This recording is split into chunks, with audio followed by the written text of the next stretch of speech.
What's up, everybody? We are finally here with Daze. Hello, hello, hello. Let's see. Am I coming through loud and clear? Let's see if everybody can any of you guys see us? I hope so, because I am very attractive. This face needs to be seen. There could be a slight delay on the live stream, so do you want to just kind of let me know what I'm in for, Coaster Maniacs? Yeah, let me just take a quick look here. Oh, what, have you got a list of topics? I do. Okay. And what do those topics include? Really, everything. Everything. This everything. is going to be a long stream. So we're going to cover everything. Yes. A little bit of from food to wrestling to roller coasters to movies. Okay. I'm ready. Chalmers says we can see. Alright, so we must be doing something right. There we go. I only do right things. That's all I do. Alright. So first off, we have... I announced on Twitter that I was actually going to reveal my team for the Faction Wars here. Okay. Which, I'm going to do that. So, of course, we have... Oh, hello. Where'd you go? Daze, where'd you go?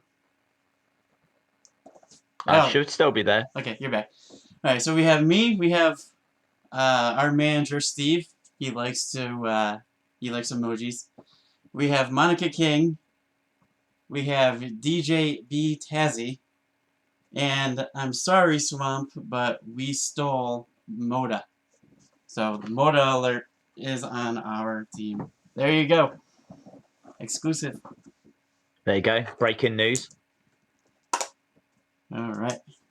So, let's start things off. Daze.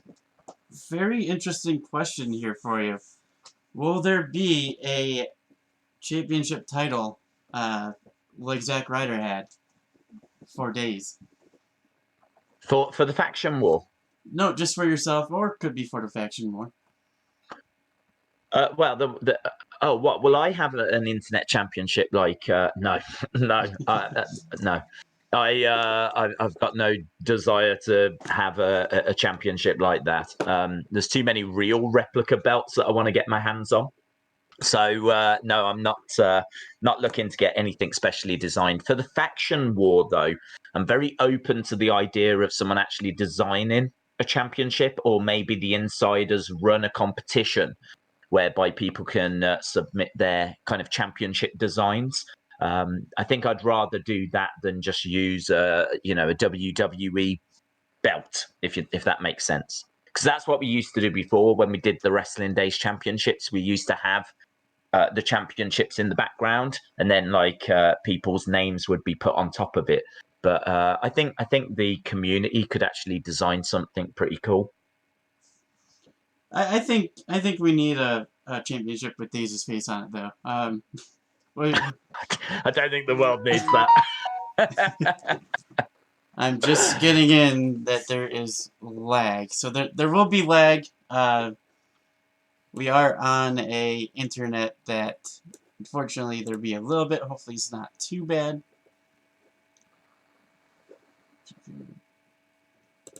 Can everybody see us now?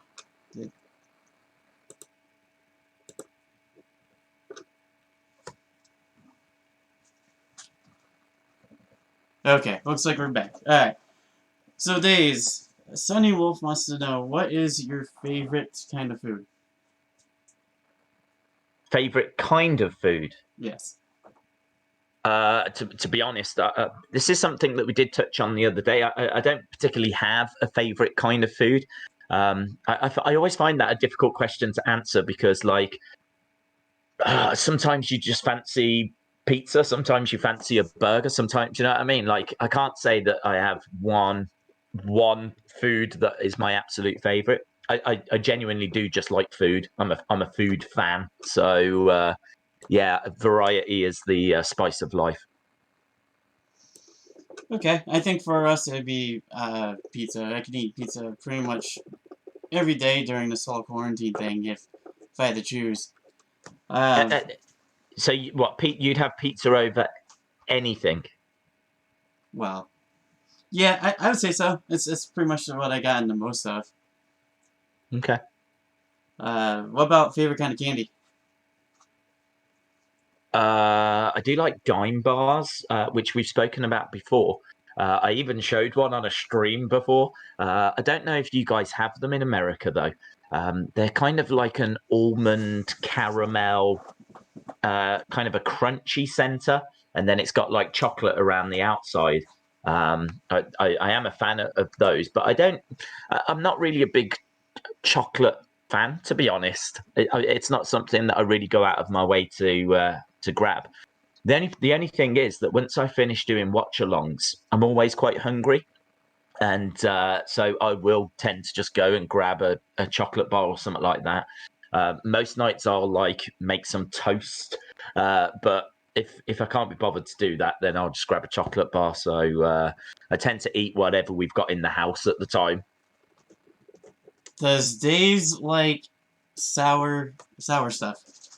No, I don't like it. I've had enough of it thanks to the Wheel of Fun, and when we used to be doing that. So no, I'm not someone that really goes out of my way for sour things. But I've had my fair share of sour things. So I'm So, used to sour things. I watch Raw. That makes me sour. yeah, I guess you have a point. Over in the U.S., they like to make everything sour. I know the store I work at, there's a whole section just full of sour worms, Yep. sour goo. You could just buy like a little tub of goo. Yep, I actually did buy some stuff from where you work. Not your exact shop, of course, but I went to a few of those stores in Florida and actually bought some sour stuff so that I could use it for Wheel of Funds. I think that we were doing at the time because I've done some watch-alongs from Florida. All right, and so the difference between other stuff like fast food, you guys don't have what was it? Burger King, McDonald's? You have McDonald's, right? Yes, we've got McDonald's, we've got Burger King, we've got I've seen one Taco Bell, which that was a few years ago. I think they are like opening a few more branches. I think it came up in conversation and we checked, and there's about 20 now in the UK, which I mean, that's nothing. So they're kind of coming over. So Taco Bell is on its way. Um, Burger King is very much here. KFC is here. McDonald's has been here since the 70s. They're everywhere. We don't have Wendy's. We don't have.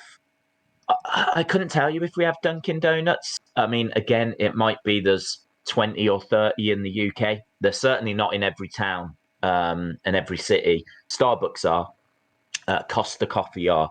Dunkin' Donuts is not really a thing here. Um, yeah, I think that I can't think what else. I can't think what else. We don't have Wendy's. We don't have Denny's. We don't have Chick-fil-A. We don't have. Uh, I'm trying to think. I'm trying to think. What are the fast food places? We don't have Waffle House. I don't know. Can you think of any more? I'll tell you if we've got them. So I think Sony would be mad if we didn't bring up Tim Hortons. Don't have it. Well, Don't I say don't. I say don't have it. When I'm saying don't have it, I'm meaning it's not everywhere. Is there one in London? Maybe. Is there like 20 dotted around the UK? Maybe. But what I'm talking about is like McDonald's. That is. I mean, I can go down the road 10-minute drive and I'll get to a McDonald's. And then if I went to Wolverhampton, there'll be one there. If I go to Shrewsbury, there's one there. If I go to Crewe, there's one there. If I go to Birmingham, there's several. If I go, do you know what I mean? When it comes to like Tim Hortons, there might be one in London and a few dotted around the UK, but it's not a thing. Yeah, same over here. They're very far and few between. Even I think the closest one to me is probably about an hour and a half. Right. Uh, Same with Golden Corral. There's, I mean, very, very little of those. Yeah, I don't think they're here at all. But again, I can't say that categorically because there could be one hiding in London. London obviously gets everything.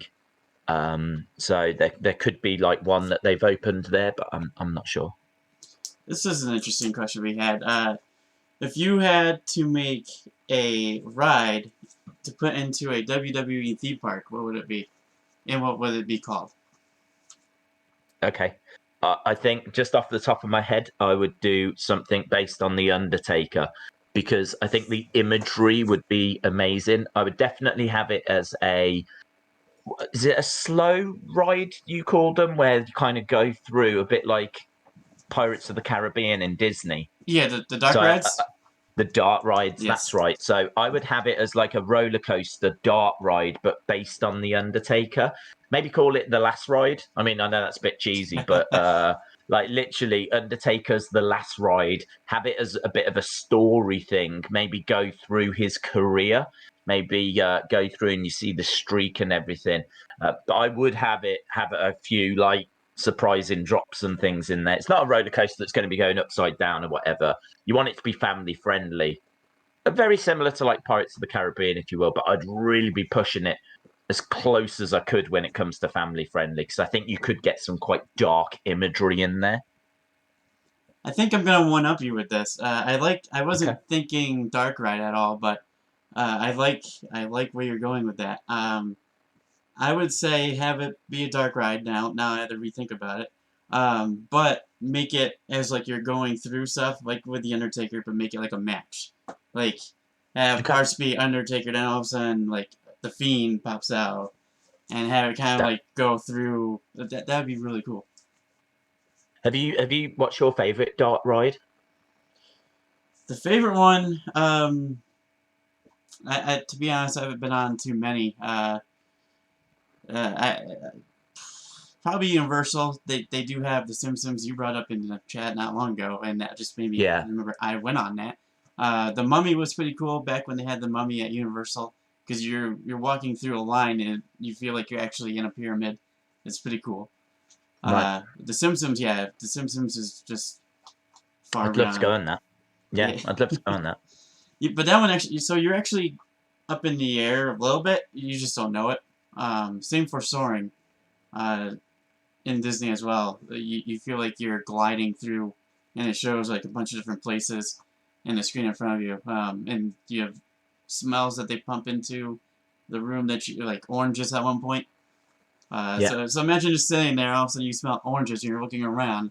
Like, so My soaring's pretty good. least favorite one of those kind of experience rides was I was on the Honey I Blew Up the Kid or Shrunk the Kid or one of those kind of things. I don't Right, think it's there anymore. I think that's right. really like back in the day, but they actually shot little bursts of air on the back of your legs as you were sitting there as this like cage of rats fell off. So this cage of rats kind of fell off the side, and all these rats came like running, seemingly like off screen. And you just felt these little bursts of air on your legs, and you're like, I was freaking out. That That's really actually scared me. Alfredo says winged eagle winged coaster. That would be a cool one. Uh, Okay, yes. I bet the chat's coming up with some awesome ideas, actually. I completely forgot about that. Was Honey I Shrunk the Kids right? I think they had E.T. at one point. They had Men in Black at one point. They had one of those. The one that gets talked about as kind of worse slash they had scare like they came up with one that was Alien from the movie, Okay. and it seems like that was too intense for a lot of people. Right. Yeah. Well, I bet. Yeah. I just imagine So if there's they things bursting out, then I'd imagine it is. Well, it's the same thing. They sprayed stuff on you. They had you were just sitting in an auditorium, and something in the middle of the screen, the animatronic and stuff, and every couple of minutes you feel something. It felt like it was brushing up against you or running past you. And funny enough, they turned it into a Lilo and Stitch ride. And It's basically the same. Basically the same. they had it where Stitch was pretty much taking the place as the alien from the movie. And shockingly enough, that decided to close down as well. Okay. But with that, outside of dark rides, like what about roller coaster? Since I am the maniac of coasters, what would you? I thought that you love these kind of coasters. I thought this is what your channel was about. I thought you was a coaster maniac. I thought you was like really into. I thought you had like a massive collection of coasters. Yeah, you never know. So the boxes, I feel like. No. He's got 20,000 coasters in those boxes. No, to be honest though, I do. I have Pez collection. You know the little Pez dispensers. Yeah. They have those over there. I have a pretty big collection of that, and with wrestling stuff. So I mean, little exclusive. Coaster Maniacs collects Pez dispensers. So. There we go. Breaking news. But not coasters. I mean, my drinks are. I'm getting water everywhere. I could use a you coaster. Animal. You're an animal. So go on. What was you going to say? Yeah. So if you had to design a roller coaster, okay, getting away from family friendly, things that thrill rides. What would you call that, or what would you think? Well, again, I'd probably want it to be wrestling related, because that's obviously the passion that we all share. I know not everyone on your channel, but certainly my passion. So I think maybe something to do with NXT, because with NXT you're kind of finding your feet, aren't you? And you're kind of starting out, and I should imagine it is quite turbulent to go through that training process.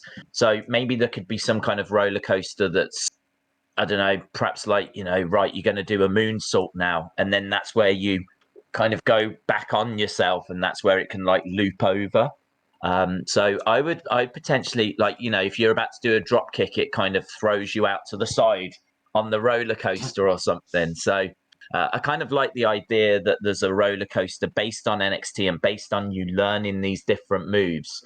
So moonsault, drop kick, things like that. So I would definitely do something based on that. Plus also like the yellow and black color scheme. And maybe you could sit in a giant Triple H head or something. I like someone in the chat came up with Andre the Giant coaster that looks kind of like the King the Cow one. That would be epic. Epic. Human Detox wants to know, Daze, who has the best mustache? Sergeant Slaughter, Jesse Ventura, or Adam Rotella? Adam Rotella. I was waiting for that as an option.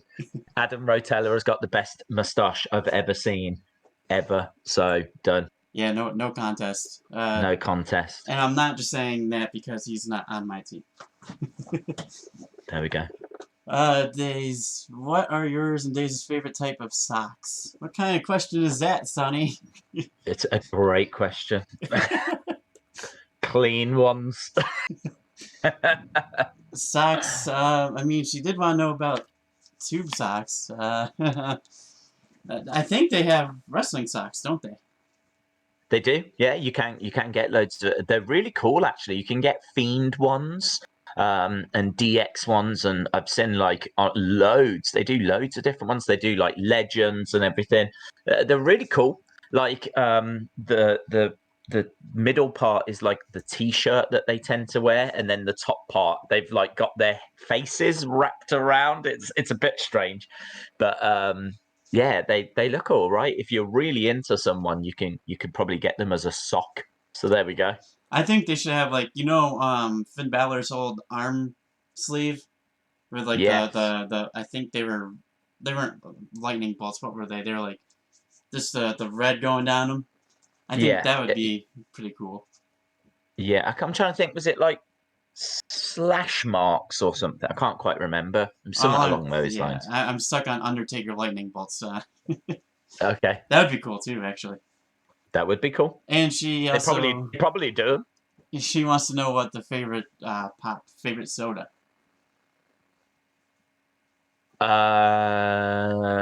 It's probably, you know what, it's probably really boring. It used to be Coke Vanilla, but we for whatever reason it became harder to get a hold of. So we started just getting like Coke Zero. And Coke Zero, I've always been like, that's just Diet Coke with a different name. So I've never really been into it. But yeah, we started getting Coke Zero, and I can't drink anything else now. Like if I have normal Coke, I find it too sweet. And actually, I tried a vanilla one the other day, a Coke with vanilla, because they do still sell them, but only in packs of 4. So we got one. I didn't like it.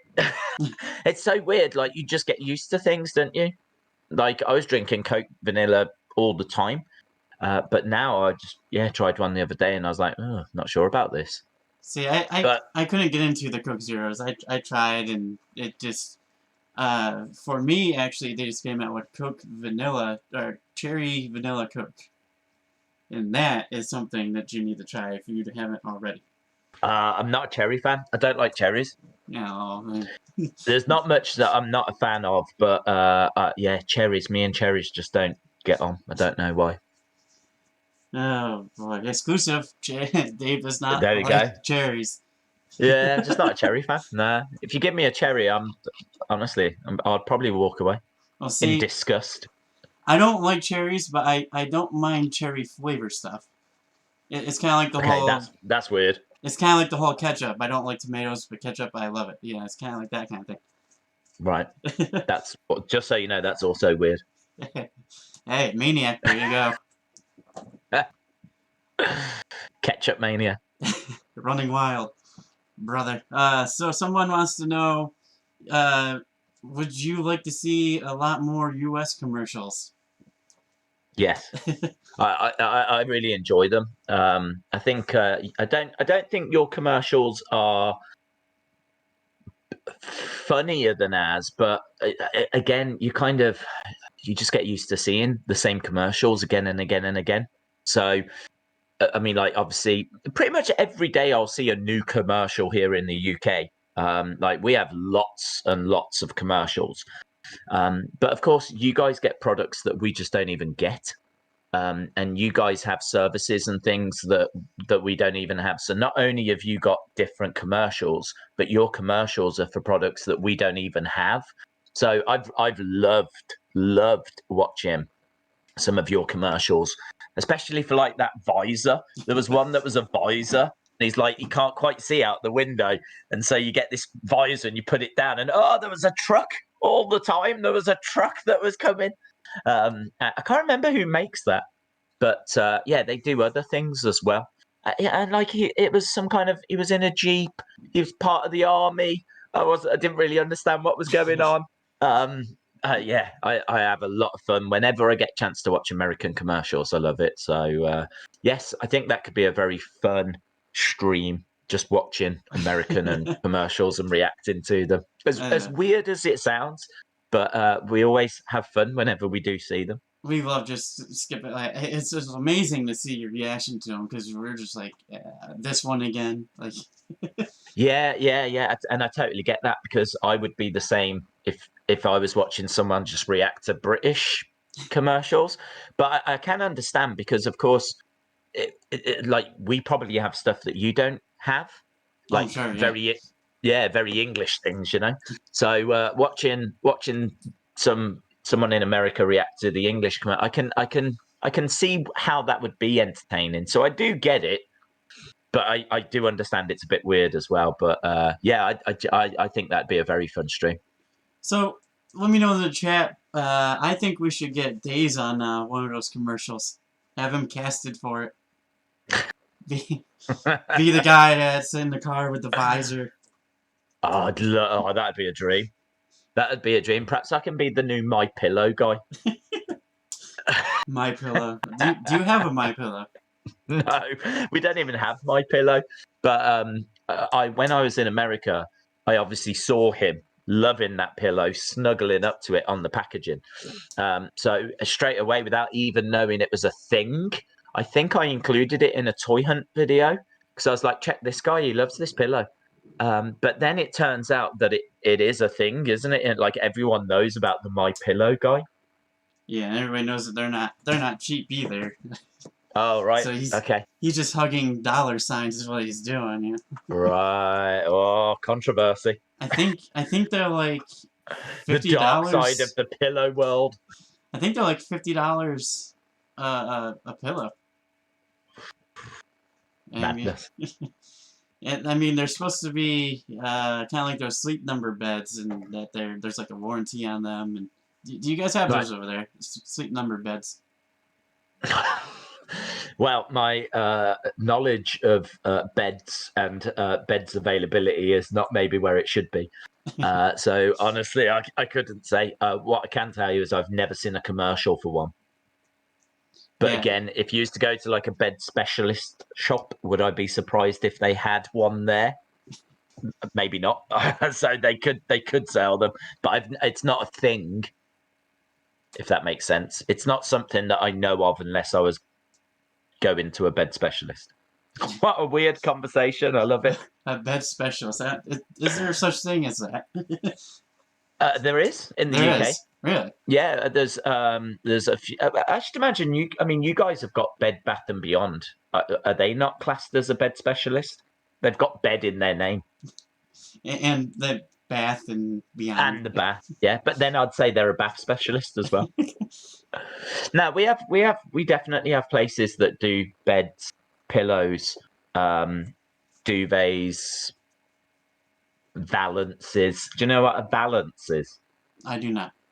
I think it's the little cloth that goes around the edge of a bed. I think that's the valance. So there we go. Okay, so bed skirts. Welcome to Valence Days.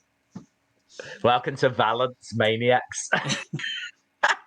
Sunny Wolf says you should show Daze the Canadian hippo commercial. I don't think I've seen that commercial to know what it is.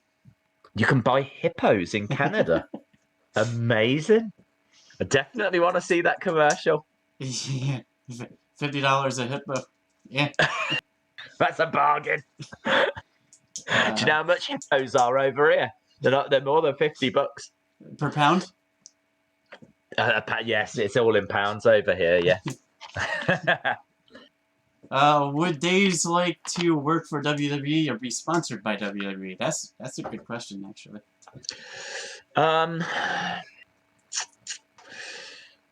I don't know, to be honest. It is the answer, because I would kind of feel like if I was working, I mean, I do have a good relationship with WWE in the sense of, obviously they were kind enough to give me that Euroshop code, which was out of the blue. And as I said, I didn't make any money from that. That was literally a code that people could just use.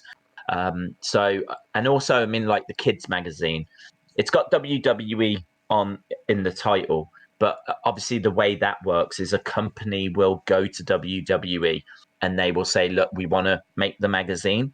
And WWE will say, okay, you can do that, but you've got to pay us 50 grand a year or whatever it might be, right? So that's how it works. It's not as if like Vince is there writing the magazine or anything. It's obviously a separate company that actually puts it all together. So I'm kind of with WWE, but not really with WWE, if you know what I mean. So I've definitely got a couple of connections, if you want to put it that way.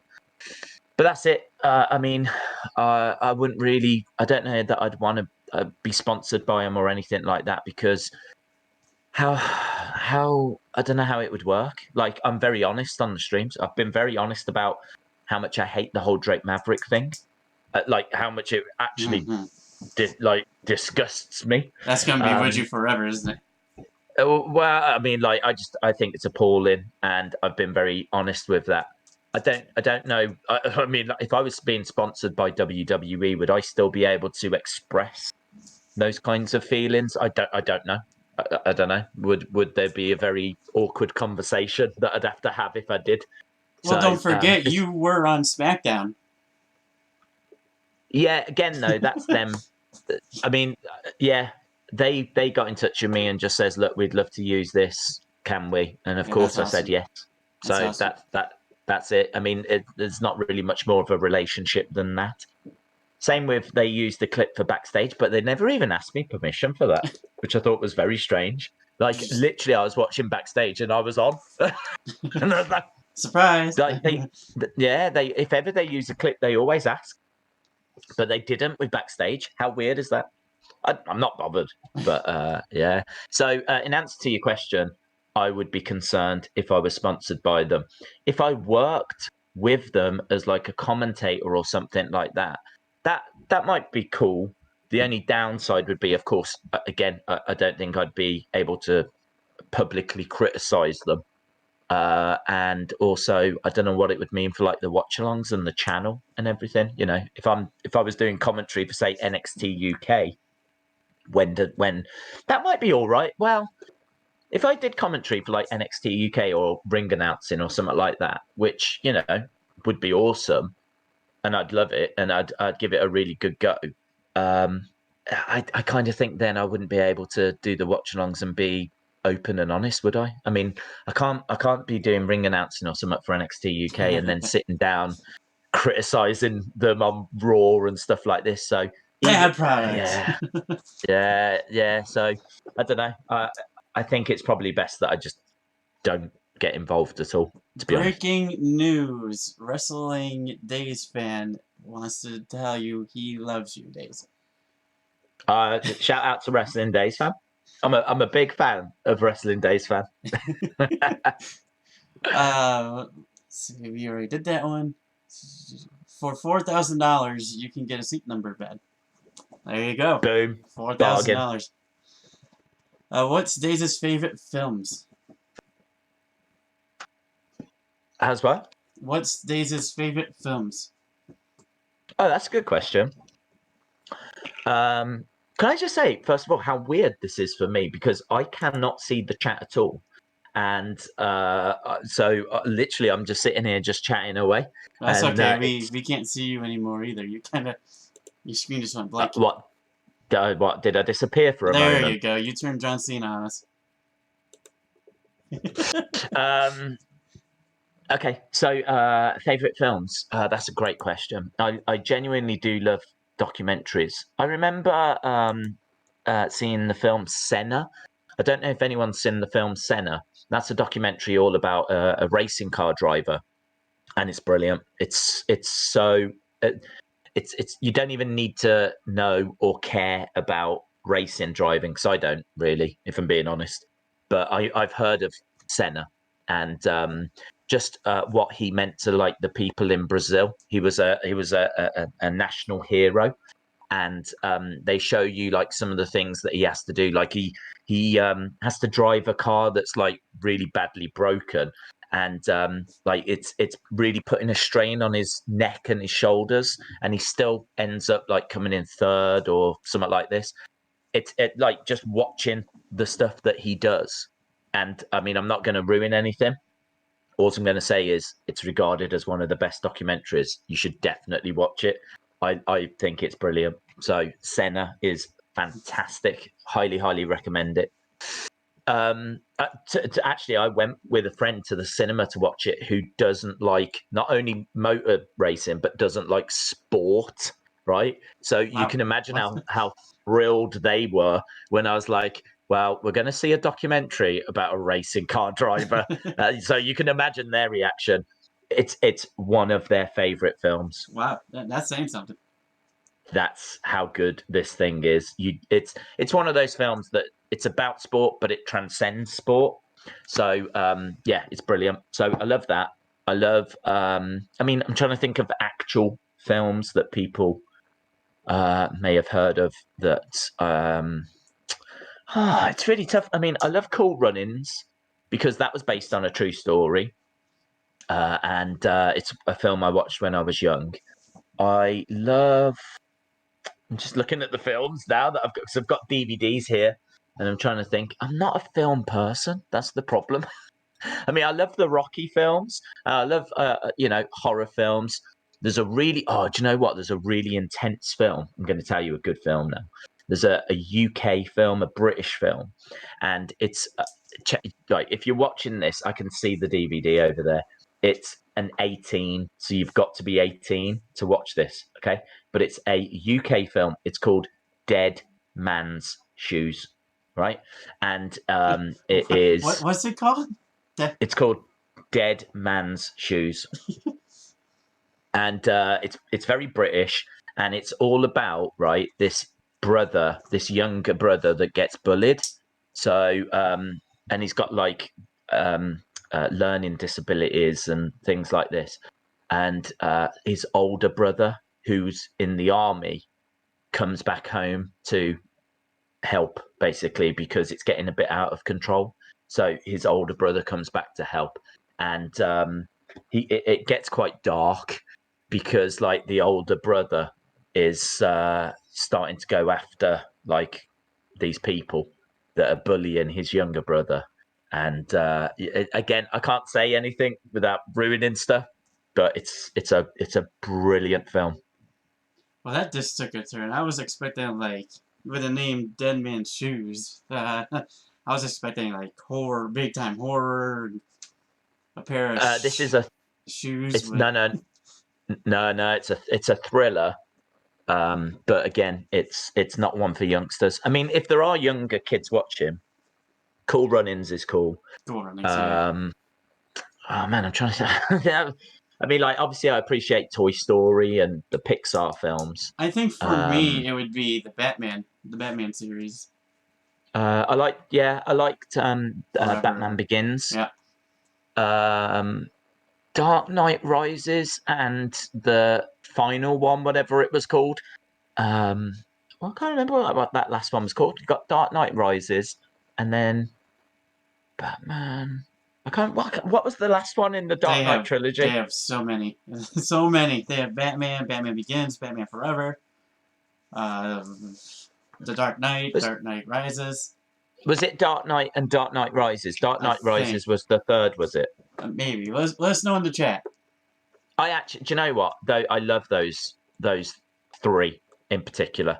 I thought they were great, and they actually got me into Gotham, and I really enjoyed Gotham. I got to about halfway through season 2 of Gotham, but I didn't really get any further than that. But that's as far as I go with supernatural films. I am a big fan of Jim Carrey, and when he came out as the Riddler, I liked it. But yeah. I mean, go on. So for horror, I wouldn't classify it as horror. It's kind of. Have you ever heard of the movie The Fifth Wave? The Fifth Wave. Fifth Wave. Fifth Wave. Yes. No, I feel like I should have, because I did used to work in a entertainment store. When did it come out? Probably about 4 or 5 years ago. Without getting into exactly what it is, it's like a sci-fi thing. Kinda, yeah. It's more or less of the destruction. Again, probably not for youngsters. The destruction of the Earth in waves, and some. Again, not going into details, but there's 5 of them. So spoiler for that. 5 waves. Kind of like a 12 rounds John Cena kind of movie, kind of. Okay. More I've not seen it or heard of it, but it's yeah. I mean, sci-fi is all right. I don't mind sci-fi. I just to be honest, I'm not a big film person. I do like documentaries and things like that, but when it comes to films, I mean, I've seen Ace Ventura, but it's not something I would go back and watch again. I've seen Dumb and Dumber, and I kind of feel the same about that. So I've seen Jim Carrey films. Evan Almighty, I thought was all right. I don't know. It's really weird. I used to work in an entertainment store, and I just wasn't really that bothered by films. And then we got DJ B Tazzy, or Tazzy. Sorry if I got that wrong. Which is bad because he's on my team. So that is bad. You might want to iron that out. That's a slight problem. What UFC 249 fight is looking forward to? The main event, Ferguson versus Gaethje. That Ferguson is just getting robbed at every corner, because Ferguson should be facing Khabib, but obviously it's Ramadan right now, so Khabib isn't fighting at the moment. So for those of you that don't know about UFC, Khabib is beat Conor McGregor. He is undefeated. He's the current reigning, I think, light heavyweight champ. I'd have to double check off the top of my head. I can't remember. I'm gonna give a huge But spoiler out though. I don't follow UFC, unfortunately. right, When it but comes that's fine. to that, I mean, I used to a while ago, and then WWE and wrestling is kind of where. But I mean, I might get into it again, but. Well, Habib is regarded as one of the best. He's lightweight champion, and yeah, he's regarded as one of the best. Tony Ferguson has been like a brilliant. I think he's undefeated in 8 years, and he keeps getting these opportunities. They keep trying to make this match, and something always gets in the way. This match was meant to happen. Ferguson versus Habib was meant to happen, and then coronavirus came and stopped it. And it really is the biggest fight you can make right now. And now we find ourselves where Khabib has gone on Ramadan. So that means Ferguson has now got to face someone else, Gaethje, and this is a tough fight. It's going to be a really tough fight, but I really want Ferguson to win because we've got to get that fight. We've got to get him against Khabib. Got to. So yeah, I'm very, very invested in that card, and I'm very invested in that fight. Shout out to your other half, Daze. Dave in real life. Oh, I love Dave. Shout out to you, Dave. Nothing Wow, but love. how does someone who never sleeps know so much about beds? Hashtag bed days. I don't know anything about beds. I only know about the My Pillow guy. Yeah, I do need to try and get back to a better sleeping pattern than what I've got at the moment. But I gotta say, I've kind of this might sound weird, but I've sort of enjoyed the amount of streams that we've done recently. Like I love hanging out with the community. I genuinely do. I mean, I wouldn't be able to do it as often if I genuinely didn't enjoy it. So I've really loved the extra watch alongs, and yeah, I mean, as I said, this is day I don't know how many days we've been streaming, but yeah, love it. 24/7. Yeah. Yeah, Mr. yeah, No Days Off. yeah. Various channels, and yeah, we're all over the place. Let's see. So, what are your guys' favorite sports outside of wrestling? That's a good question. Well, we know Days That's a doesn't great like question. racing. But do you know what? It's not that I don't. Yeah, it's not that I don't like racing. It's just not my favorite sport. The reason why is because you tend to just get someone that's very dominant, like Lewis Hamilton at the moment, who actually is from the UK and very, very famous here. He is, I think, 6-time world champion now, so he's won it 6 years. And then before him, you had obviously the likes of Vettel and Michael Schumacher, and they've been very, very dominant. So you just tend to get one person that kind of dominates the sport, and I think that does kind of take away a little bit. It's been a while since we've had like a neck and neck, who's going to win the championship kind of a thing. So that for me is why F1, Formula One. I mean, we don't get like NASCAR over here, and I think that's a pretty big deal in America. They gotta. Well, Like they change NASCAR all the time too. It seems like every couple of years, like the rules are changing and the way the seasons go. Just make right, it simple. Why make? Oh, you're gonna be in this group, and then you're gonna be in this group, and then you're gonna be over here and over there. Just let them race. Who wins yeah, wins. What's them who on? Uh, I used to be a big NASCAR fan, hence the hat and stuff. But I've actually driven a NASCAR before, which is a lot no of fun. way. Yeah. A couple of years ago in Torrington, Connecticut. So if you're anywhere near Torrington, Connecticut, you Shout out can Torrington. go to this track, and they legit let you hop in a real NASCAR. You have to go through the window. I was much skinnier back then, so it was easy. And you have to get in the window and you go around the track. And it was for a birthday present I got. And I was like, cool, okay, yeah, I'll go on the track. I'll have somebody in the car, obviously, to help you out and in case you need pointers and anything like that. I got there, got in the car, nothing like that. It was, you were by yourself in that car. Oh, There was, no way. you were by yourself in that car. You had a crew chief in your ear. And to make it more dangerous, because it wasn't dangerous enough, 5 other people went out on the track at the same time. So you have 5 other people in cars around you. However, you have to listen. Everybody has the same person in their ear, and you have to do what they say. So if somebody's going slow, they'll say, whoever's in this car, number, whatever, move right, and with the car past you. And you couldn't go so high up on the turns. You can't go like high up on the banks. But it was a lot of fun. I would definitely do it again. And it was a little nerve wracking having 5 other cars whizzing by you. And, Yeah, I bet. I bet. I've got to be honest. I've never been really into the idea of going racing or doing anything like that. So I'm not sure I would class that as fun. My idea of fun is maybe yeah. going for something nice to eat.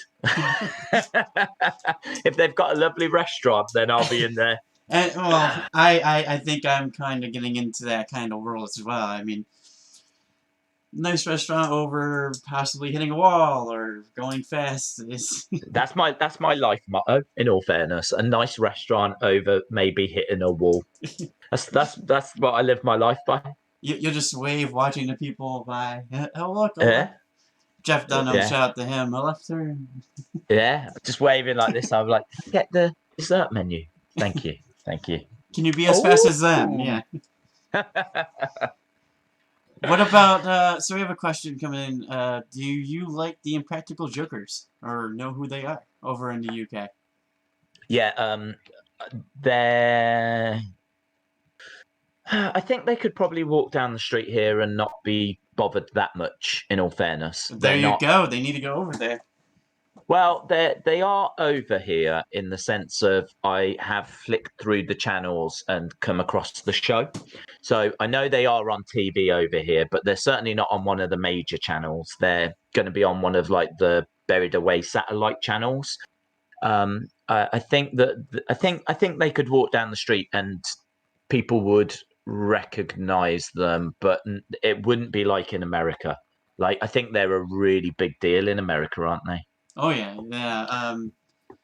To the point where I don't understand how they do some of the stuff without everybody coming up to them being like, hey, and not like, some people still don't know who they are. I mean, I'm sure there's still people out there, and from what they say is they kind of shoo away the people that know or tell them to, hey, hush a little bit while we film this. But I genuinely think they could film in the UK and people wouldn't necessarily. There'd be some that would. the thing that I don't get though is they have a cruise ship, so they had well, they don't own a cruise ship, but they've been on cruises and done episodes on cruises. So how are you gonna Okay. film an episode on a cruise when the cruise is all about the Impractical Jokers? Everybody knows who you are. So you see them wandering around on the deck with a camera crew. Of course, like, to me that doesn't make sense. Of course they're gonna know. Yeah. Yeah. I don't know. I mean, I've seen I have seen some episodes of the show, and I thought it was very good. I kind of felt like it was a more family friendly, like Jackass kind of a thing, like where they're kind of really dare that because they're in their ear, aren't they? And they're like daring them Yes, to yeah. do things, and they're like, right now we want you to go and do this, and so then they'll go and do it. And yeah, it was good. I liked it, but it felt more family friendly. They weren't doing anything that struck me as being too dangerous or anything. I know they do like waxings or whatever, but yeah, like Skydiving no, was one of them. Because skydiving. Yeah, they have punishments. If they lose the show, they have to do a punishment. They can't say no because they made a pack. If you say yeah. no, you're out of the show. And that's where the dangerous stuff. Like they came out with a movie. I think it came out Oh, right I've not seen the before. movie. Yeah, apparently they all had to get insurance because of the stuff they couldn't do on TV. There's some things in there that they that they did. Oh, okay. No, Uh, I like it. Yeah, thought it was good. Chris DeZiba I drove at Watkins Chris, hello, Chris. Glen's. I drove at Watkins Glen's coasters at a NASCAR event. Very cool. That's pretty Very cool. cool. Not something I would do, Chris. Sonny Wolf wants to know if you like flowers. Do I like flowers? Well, yeah. I mean, I can't imagine a world without them, but I definitely don't seek them out. I don't think I've ever bought any, and it doesn't bother me if there's none in the garden. I can take it's like hanging baskets, and she's old. She loves gardening, so yeah, I'm not really bothered by flowers, but I can understand their importance. Sonny Wolf also saying Fifth Wave is on Netflix. Oh, there we go. There you go. There we go. I used to watch it. I had the DVD, so I was able to watch it. What would you score it out of 10? Well, I would want to say 5, but I mean 5. No. Nice. I think because it's more like an end of the world kind of thing, so it's higher than 2012. That movie, in my opinion. Right. So probably about an 8. Oh, that's high. So then again, a lot of the movies I think I watch are about 8 or 9, unless they're complete. Are you someone that watches bad films? Do you like a really bad film? Because I can't quite figure out people that are really into bad films. Because there's a lot of people that are. If there's people watching that are into bad films, then you're not alone. But yeah, there's people that like. I used to speak to people when I was working in that entertainment shop, and they'd be like, "Have you got like any really bad films?" I was like, "I mean, we've got good films. Would you like a good film?" I never define bad. If it was not bad, I'll probably turn it off and probably switch it to something else. There's some films that are so bad they apparently become good. I'm thinking there's one famously that's called Trolls and Trolls 2, and I think that's classed as the worst film ever made. Like, the costumes are really awful, the dialogue is awful, do you know what I mean? Everything about it is like. I'm assuming you're not talking about the animated Trolls movies. No. This is like it was meant to be a horror from the 90s. Okay, yeah, I know which ones you're talking. The Gremlin, kind of like the Gremlins. Yeah. So I've not seen them, but I've seen clips, and do you know what? Again, just going back to prove my point, I saw a documentary on it. There was a documentary that was, I think, called "Is This the Worst Film Ever Made?" or something, and I was like, okay, let's check this out. So I watched this documentary, and it's all about Trolls and Trolls 2. And so I've not seen the films, but I've seen clips in that documentary. I really do like documentaries. There was one that had it might be Trolls. I'm not sure. There's a crystal involved. I forgot the name of the movie. Someone in the Dark stuff. Yeah. That got a lot of attention back in bad movies. That's the one I kind of think of. Wait. Hasn't that got David Bowie in it? I think so. David Bowie in that? I think he's in that. 7 out of 10 rating for Fifth Wave. It looks like on Netflix. So well, there we go. You was close. Yeah. Daze fan, tell Daze he should watch The Conjuring, #1 best horror movie ever. Yeah, I've not seen The Conjuring, to be honest. It's well, I don't know what that one's about. First of all, when you said The Conjuring, straight away my head went to a magic film, a film about magicians, which it's clearly not going to be that. Oh, this is 2013, 85% on Rotten. Yeah, it's. I remember when it came out, it got traction very fast. Yeah. But then again, there's a lot of movies that the commercials are, which maybe you like American commercials, maybe you might like these, where they show footage of the actual people in the theater supposedly like jumping and being scared, saying this is the scariest movie you'll ever see. And I have actually seen bits of The Conjuring because I've seen bits of that series. So I I am a little familiar with it, but no, that's one that I definitely will sit down and watch all the way through because I do like horrors. I'm someone that finds them quite interesting the way that they're. It's really weird when I watch a horror film. I'm watching the story and the structure, and I'm more interested into as to how they're trying to scare me, if you know what I mean. Yeah. More so than actually watching, thinking, "Oh my god, look out behind you."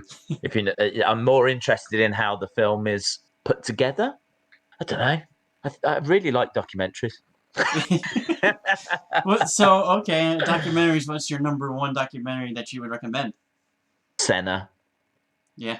I love So Senna is amazing. I actually watched a documentary the other day about Jonestown, which I mentioned briefly on the stream because I didn't know a great deal about it. It kind of crazy that there's a man. I don't know if do you know about Jonestown? I don't.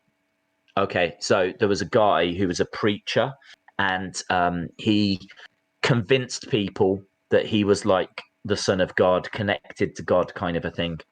And he managed to get this large following, and there was a lot of money that was being made as a result. And he ended up actually building this village, this town in the jungle in South America. And he convinced 1,000 American citizens to go with him. And so they all went to this place in South America, and it was called Jonestown. And it's like they show you footage, loads and loads of footage of all these people living in this town. But all of a sudden, things start to go wrong. He starts to get addicted to drugs, and he becomes power crazy. And like he's talking at 3 a.m. over this microphone that's set up that he's waking everyone up basically, and they can't leave. It's in the middle of the jungle. He's got their passports, and there's no way that they can escape. So what was meant to be he called it the promised land.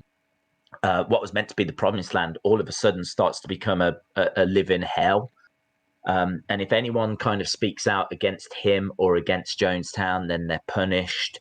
And it ends up that they all kill themselves in the end. There's a mass suicide and everything. And I don't want to get like dark or anything like that, but Well, it seems like the chat likes horror movies. There's one saying, "Tell Daze that The Conjuring 3 is coming in September and it's not delayed." Okay. I've seen like The Nun that connects to that series. So as I said, I've seen bits of it, but I need to sit down and like watch that first one all the way through because I think I joined that series like I think I saw The Conjuring 2. I've definitely seen The Nun. But there's quite a few films that I think connects to that. It's a whole like universe now. It's not just like one film out on its own. So I need to go back and watch The Conjuring. That was a good shout. Shout out to Human Detox Days. You need to watch The Return of the Killer Tomatoes. Yeah. I mean, that's an 80s kind of. Is it? Yeah, I do. You're right. I've seen bits of it as I've been growing up, but I couldn't tell you what the story was. I know that it's 80s, and I know that is it like a comedy horror? In my head, I've it's a never comedy horror. seen it. And that's kind of like I can only just a picture tomatoes with like knives or like I can't. I mean, it sounds like a comedy horror. Turned into pizza or something. Oh man, that'd be your nightmare, wouldn't it? That's a horror film that is absolutely made for you because you don't like tomatoes. No, definitely ketchup though. Yeah. Let's see, there was another one. Daze, who do you think will win the faction war? I have no idea. I don't know the factions that are in it. I'm really excited for it, and I've loved watching people getting so excited about it. I think that's been absolutely brilliant. Seeing people getting so passionately involved in it. So it's great. It's great to see the community kind of respond in that way. I've been talking to the insiders about challenge ideas, and I know what we're doing for the first one. I think it's going to be really, really fun. I'm really looking forward to you guys finding out on Monday what that's going to be. So, like I said, we do our team set. I think they're probably in the chat, but yeah, good luck to all the other teams. I think once you announced it, I remember just saying there, my phone just completely blew up with yes. notifications from the group. And I originally I just wanted to do a thing with Rusty. I wanted to do like a quiz with Rusty and get everything going with that, and all of a sudden, faction wars, and it just. Whew. Well, I mean, you can still do quizzes and Oh yeah, no whatever. I doubt. mean, I think that's still on the list of things to do is get Rusty Shackelford on here. yeah. Well, I mean, now that you've obviously done this, is what your first stream on the channel, First one in a long time. Yes. right? Right. So, well, I mean, I can't see it, but certainly for the fact that there's people that appear to be watching and asking would imply that it's going okay. So yeah, I can't see why you wouldn't be able to do that moving forward. Here, it's something that is growing every year. Certainly if you go to the supermarkets, there'll be like aisles that are dedicated to it. So I can remember being like a kid, there would be a little display, and every year that has gotten bigger. So now it's like, an aisle is given over to Halloween. So it's certainly a bigger thing. I think if you was a youngster now, you probably would be going trick or treating, but I never went trick or treating as a kid, and so Halloween is just not something that was a thing. In regards to getting like masks from or like things along those lines, then no, all my money goes on wrestling.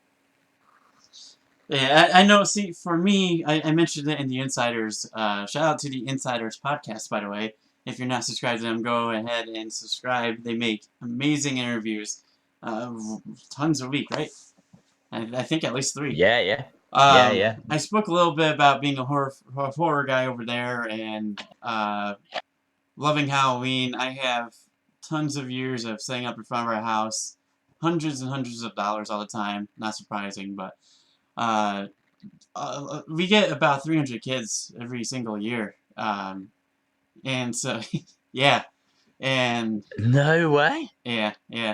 How do you even deal with that? I don't know.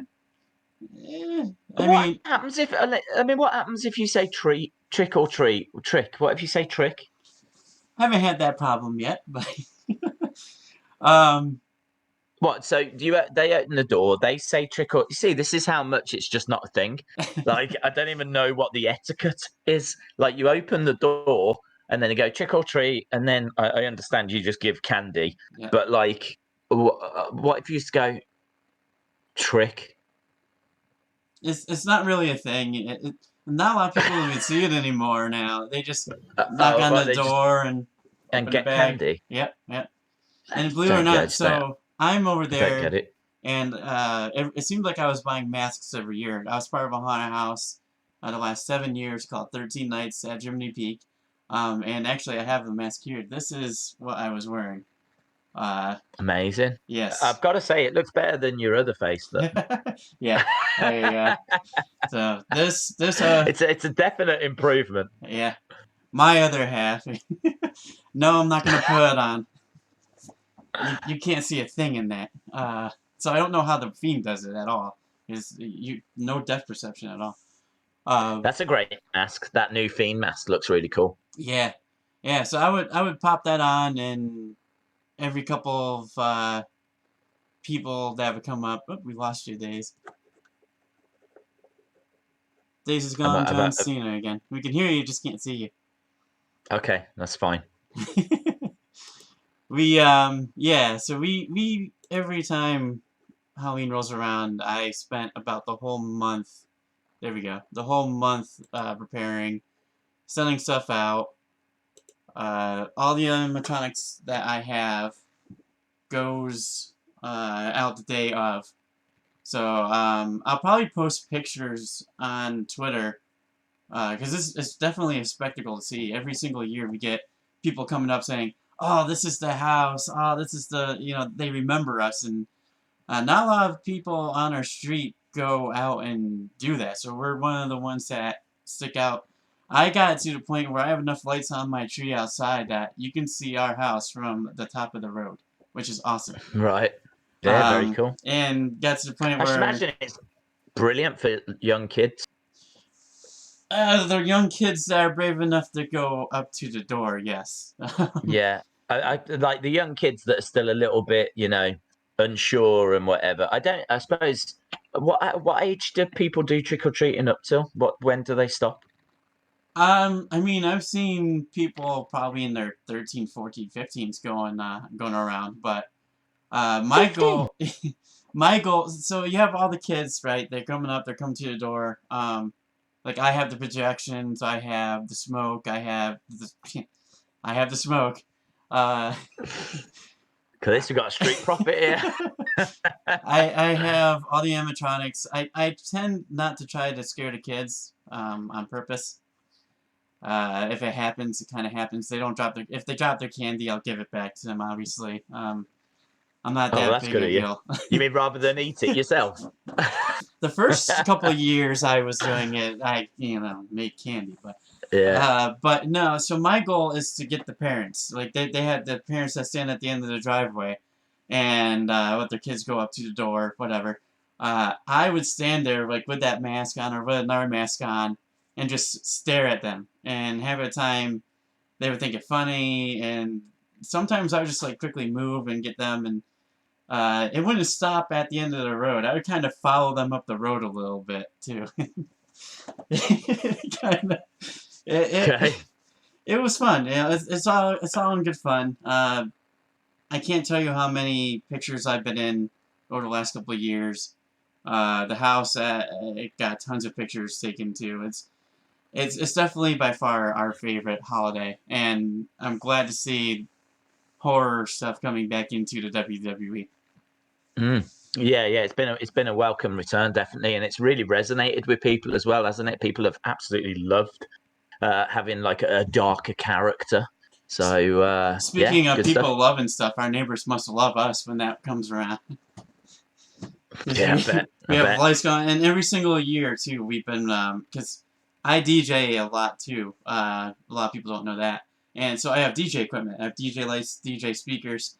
I set up and blare the Undertaker's music when on the night of Right. Halloween, and it doesn't. It's only I would say about 2 hours trick or treating. So I know different states. Okay. I know over in New York they have it where you kind of go until you run out of candy. So Right. like, there's no real time frame. I would love that, like to keep going and going and going and going and going. But But what in your state? There's an actual cut-off time, like everyone knows it finishes at 10. yeah, so it's right after the time changes over here, which kind of sucks because it gets lighter later when that time runs around. And so you're saying there at 6 o'clock, 7 o'clock, and 8 o'clock, and it's not really even dark yet. And I have some stuff that would look amazing in the dark, like lights. You won't be able to see the They projections. just don't take you into consideration, do they? You're No. the real victim. You're the real victim. It's not the kids, it's you. You're the real victim here. Yeah, no, everybody's conspiracy, and yeah, that's a lot of fun though. I really enjoy doing it, and last year or 2 years ago when I worked at Spirit Halloween, I again I didn't make a cent in that store. I kept buying every single thing I could get my hands on, and A lot of them took over Toys R Us when I was there. When I went to America in 2018, it was early September, and already there were Spirit Halloween stores that were taking over like the abandoned Toys R Us stores. So like obviously they just pop up, don't they, for that time of year? For like it's yeah, weird. You have like little pop-up Halloween shops. We don't have they that. go into stores that are no longer there. Like now, Yeah. the one I worked at was at a Best Buy because we have a mall, but there's nothing in it anymore. Everything's pretty much gone out. A Right. couple of years ago, the power went out a couple times because the owner didn't pay their bills. So all the businesses kind of just left. And yeah, I ended up blowing the fuse a couple times last year with all the things that I bought. That's how you know you made it. Yes. But going into the WWE, somebody did want to know what was the star that got you into wrestling. For me, I said on the podcast it was the Hurricane. He got me into the wrestling. I quickly changed to John Cena. Now, obviously, the Fiend. What about you? Well, it wasn't really a star. It was my cousin actually. My cousin showed me a videotape when I was around my nan and granddad. I mean, we would go around to my nan and granddad's every weekend. So I'd be at school during the week, and then of a weekend we'd just pop round and obviously see the grandparents. And if everyone went round and like my cousin was there, well, brilliant. I always got on with my cousins. And the one time he will have shown me a videotape, or I cannot remember why he would even have took it there. A genuine, unless it was to show me specifically. But he will have shown me this videotape, and that will have been my. You've got to remember, I would have gone from not even of hearing about wrestling, knowing no one in my family watched it or spoke about it. I wasn't even aware of it. I didn't even know that it was a thing that existed. So I will have gone from not knowing about it at all to then bang, here's, and I'm 99% sure it would have been Survivor Series 92. That would have been the very, very first show I will have seen. So it would have been a video, just a video recorded from the TV. And so I would have gone from seeing nothing to seeing that. And on that show, you've got Big Boss Man versus Nails. You've got Undertaker versus Kamala. You've got Macho Man and Mr. Perfect versus Ric Flair and Razor Ramon. I think the main event is Bret Hart versus Shawn Michaels. So you're talking about like Hall of Famers. You're talking about legends. You're talking about some of the biggest names of all time. And I think what would have grabbed me from that show would have been Undertaker, definitely. I think Big Boss Man as well. I think I've said before, like seeing a police officer settling his problems with a prisoner in a ring was just this is what happens. This is a thing that happens. Blew my mind.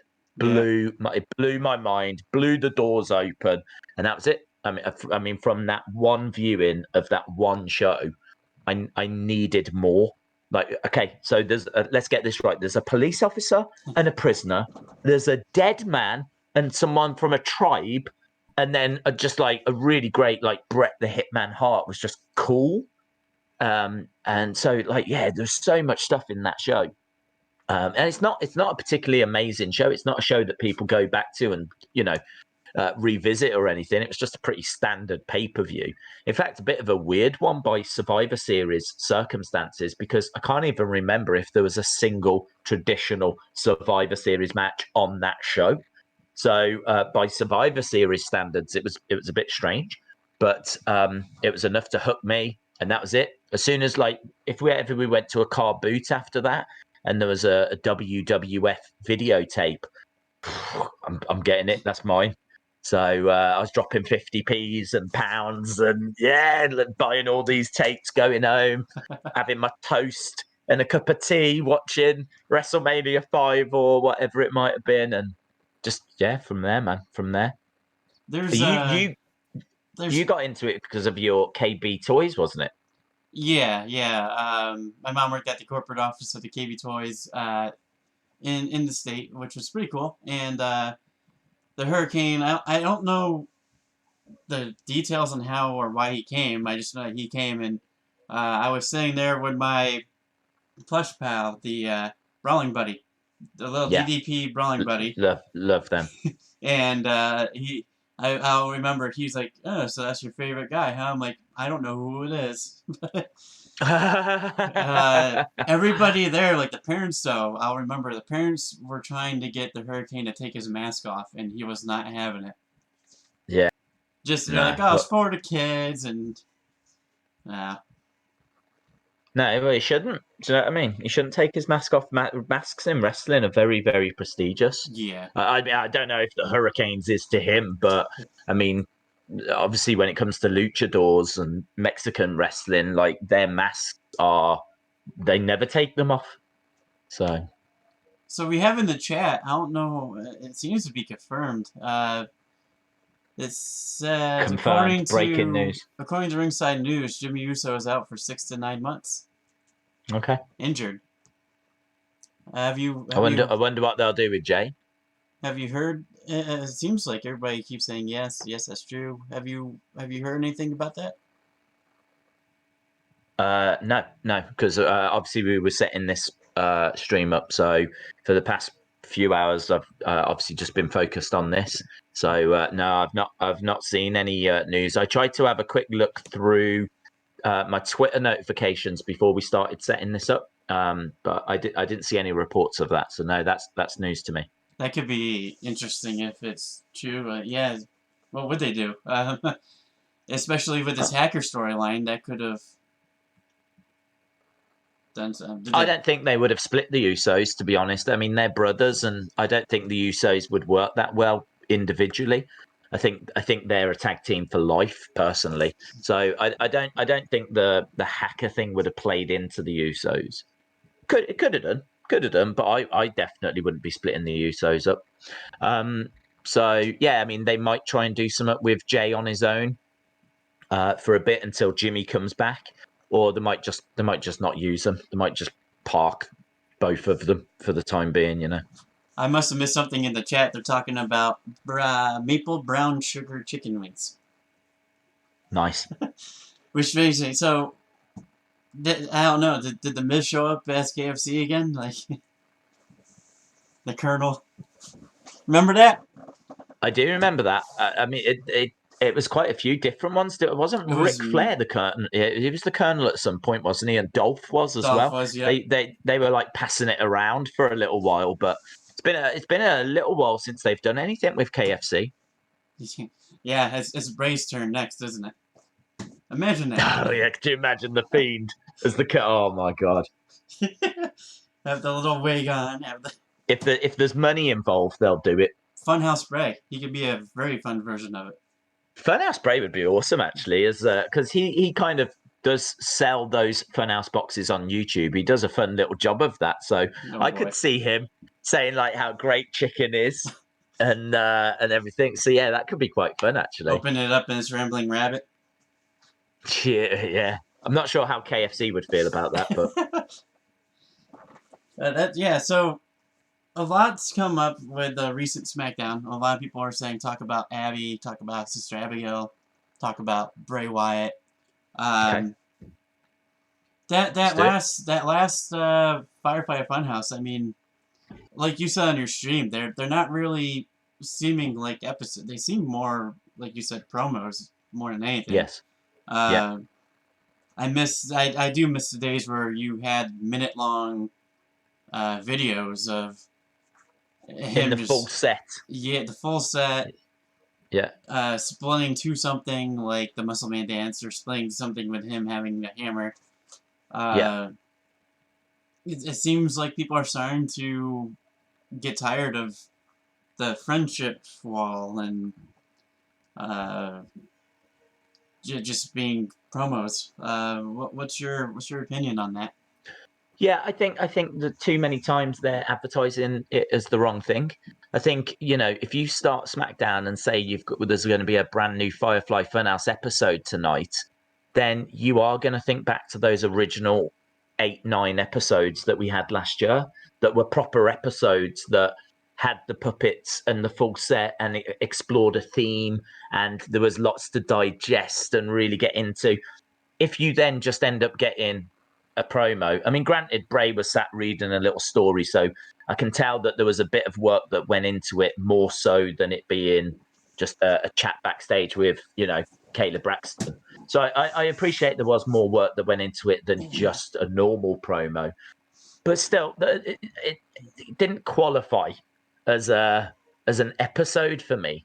And again, it's kind of, as we said with WrestleMania, one of the biggest criticisms I saw of the Funhouse was that it wasn't a match. So again, you know, they advertise a Firefly Funhouse match, That's not really what we got. What we actually got was an episode, like an extra long special Funhouse episode. And I don't get why they didn't just call it that. You know, Bray and John Cena will be, you know, in this special Firefly Funhouse presentation or something along those lines. And then I think what we would have got would have maybe sat a little bit better with more people, you know. I think for us Fiend fans, we were like, yeah, this is great. And it was fine for us. I mean, I didn't have an issue with it. I just wouldn't have called it a match. That's the criticism I kept seeing. It wasn't a match. It wasn't a match. And it's just like what we just saw with yesterday's SmackDown. It wasn't an episode. For me, it was more of a promo. So I think if they would just word things better, then I think people would still be on board a little bit more. Because then when you do say episode, it's going to mean something, you know. Now, if they say on next week's SmackDown a brand new Funhouse episode, part of us is going to be like, it's going to be a promo. Yeah. Do you know what I mean? Like, oh, okay. Or now, if they say it's going to be a Funhouse match, straight away we're going to think it's not a match. So I just think they keep shooting themselves in the foot over silly little things. Just be honest. Be honest with what you're giving us. If it's a promo, then just it's a promo. If it's a proper episode, then it's great. If it's a match, then it needs to be a competitive match. What we got at WrestleMania was not competitive. So Yeah, which I'm sure I want to see them do that match too someday. They properly like seeing a Fiend. Because I feel like that's what they robbed us of. But I still did enjoy the all the throwbacks. Don't get me wrong. Yes, yeah, it was a lot of fun. As I said, for fans of Bray and fans of the Fiend and people that are on board, they couldn't really do much wrong because you know, we still got something. But for those people that are maybe a bit on the fence, maybe more the casual fans that were expecting, as you just said, a match, I think they felt a little bit confused by it all, you know. So Chalmers, shout out to Chalmers. Question: Chalmers, hello, bud. What was your reaction when you found out wrestling was fake / scripted? What do you mean? I don't get your question there, Chalmers. Do you know what? I honestly can't remember it. I can't remember finding out. I remember my cousin. I think I said this on £10 a podcast. I remember my cousin trying to convince me that they were all robots. He didn't try to convince me for long. It was just like one Saturday I'd go round and he'd be like, "There's something I need to tell you," and I was like, "What?" And he's like, "They're all robots. It's and all this," and I was like, I did not believe that at all. But then he, I think it was like, I can't remember if it was later that day or if it was like the next week. He then like told me it was. I mean, obviously he didn't use the word scripted, but I used the word scripted. And that I didn't believe him at first. I was like, no, it isn't. And I didn't believe him at first, mainly because the week before he tried to convince me that they were all robots. So, do you know what I mean? Already I was suspicious of him. I mean, you got to remember, we're both kids. Imagine that gimmick, the robot gimmick. Yeah. So, but I think what it did was it planted the seed in my head for me to then look at it and question it. And I'd never questioned it before. And then I think once you do start questioning it and you start seeing a few things, you go, maybe this isn't sitting quite right. And then, you know, conversations you'd have with other people, like friends at school, you'd start to be like questioning it with them and seeing what they know. And just over time, then it becomes apparent, you know. So I don't think there was like one moment where it was like a realization thing. I think for me, it was actually more of a process where I was trying to figure it out and I'd heard rumblings and then I'm checking with friends and then it's like, oh, I think it could be. And so I don't remember. Do people in the chat remember the moment that they knew or found out? Or maybe there's people that knew from the start. I don't know. Did you know from the start? No, I didn't. So going on something as crazy as the robot story, I was told when I was in school, people watching, I'm like, oh, I'm a wrestling fan. Oh, they said, well, you know, that's all just camera tricks, right? You'll go to the shows and they're not really jumping off stuff or doing picking people up and slimming them down. Interesting. It's all just camera work, and that they're just kind of just standing there. I'm like, that doesn't Right. seem right. So as soon as I went to a live show, I'm like, ah, see him. But I don't remember the exact moment of when. I mean, it kind of just like it makes sense. It's scripted. It makes sense. Uh, Yeah. So it's kind of like a bit of a gradual thing for you as well. and if you're in the chat and you're just finding this out now, sorry. Yes. uh, there is something. But in all fairness, WWE do enough revealing. I don't know how you could watch those kinds of documentaries and things on the network without finding it out. You know, they're constantly talking about things that happen behind the scenes. You know. Let's see. Yeah, I had a good idea for like wrestling action figures too. Going off of what you said about the robots. No, William Hancy, there's no there's no donation button. I'm not quite there yet, buddy. Hey, William. So going off of the wrestling figures, I thought years ago how cool would it be to make like RC figures? Because Yeah. if you're a kid and you want to play with them, how cool would it be if you had one pick up a controller and it could be like a video game kind of style? You have two figures just fighting each other like right there in front of you. I thought that would be a pretty cool idea. It would be awesome. I don't think, I could be wrong, but I don't think the technology is quite there yet. No, I think it's there to the point where it could walk, but I don't think it's at the point where it's going to be like scoop slamming or dropping an elbow or things along those lines. But I definitely could see figures moving in that direction, but you could be talking 30 years down the road there. yeah. At the moment, I think we're at the walking forward stage, you know? Come on, Mattel, get on there. Yeah. Walking forward, maybe very slowly throwing a punch or something, you know? Sonny Wolf, I knew wrestling was scripted when Jon Stewart came by. Also, Total Divas. Yeah, good point. Yeah, Total Divas reveals a lot. This is what I'm saying. It's very different to when like we were growing up. The cat very much is out the bag now, and what with the internet, it is very interesting because I never really know how to approach that whole conversation. It does feel wrong of us to be talking about even questioning is it scripted or not, because it still feels wrong I don't want to ruin it for anyone that believes, but then I don't know what the etiquette is. Do you know what I mean? Like I don't know if it's wrong, if it is actually wrong, because WWE and the whole internet reveal stuff, if you know what I mean. Because I'm pretty sure I reveal stuff with like spoiler videos and things like that, you know. Like how can the you internet know? is just imagine things were probably kept locked tight before the internet started coming around. Vince must have been getting away with a lot more surprises per se. Like Royal Rumble, look at all that. Everybody always seems to know who's going to be there. Yeah. Shout out to you, Jerry Smith. Thanks for joining us. Speaking of Royal Rumble, favorite Royal Rumble winners? Favorite Royal Rumble winners? That's a really good question. We actually saw a clip of '95 the other day when we thought that the Bulldog had won, and I can remember seeing that and really cheering because I loved the Bulldog. Of course, I would, because I'm sat here in the UK. And I really thought he'd won, and then of course Shawn famously holds on, pulls himself back in, and it's actually Shawn that ends up winning. So I remember being gutted by that. Really, that upset me. So that definitely was not my favorite. But I don't know. I've got to say that I think that the Rumble winners in recent years have been pretty good. I think Shinsuke winning was quite exciting. I think Asuka winning was quite exciting. Obviously, a lot of people enjoyed Drew winning.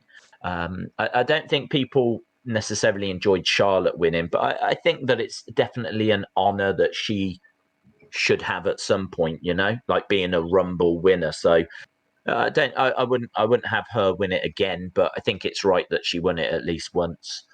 Yeah. So I think Daniel Bryan should have won one. I think that's someone that people were desperate to see win a Royal Rumble, and he never did. So I think they misfired on that. But I think the ones they've got in recent years, I think they've got right. Shout out to you, Eric Haberman. I'm trying to keep my mind off of bad news I got today. Well, hopefully we are doing that for you, buddy. Yeah, sorry to hear that, dude.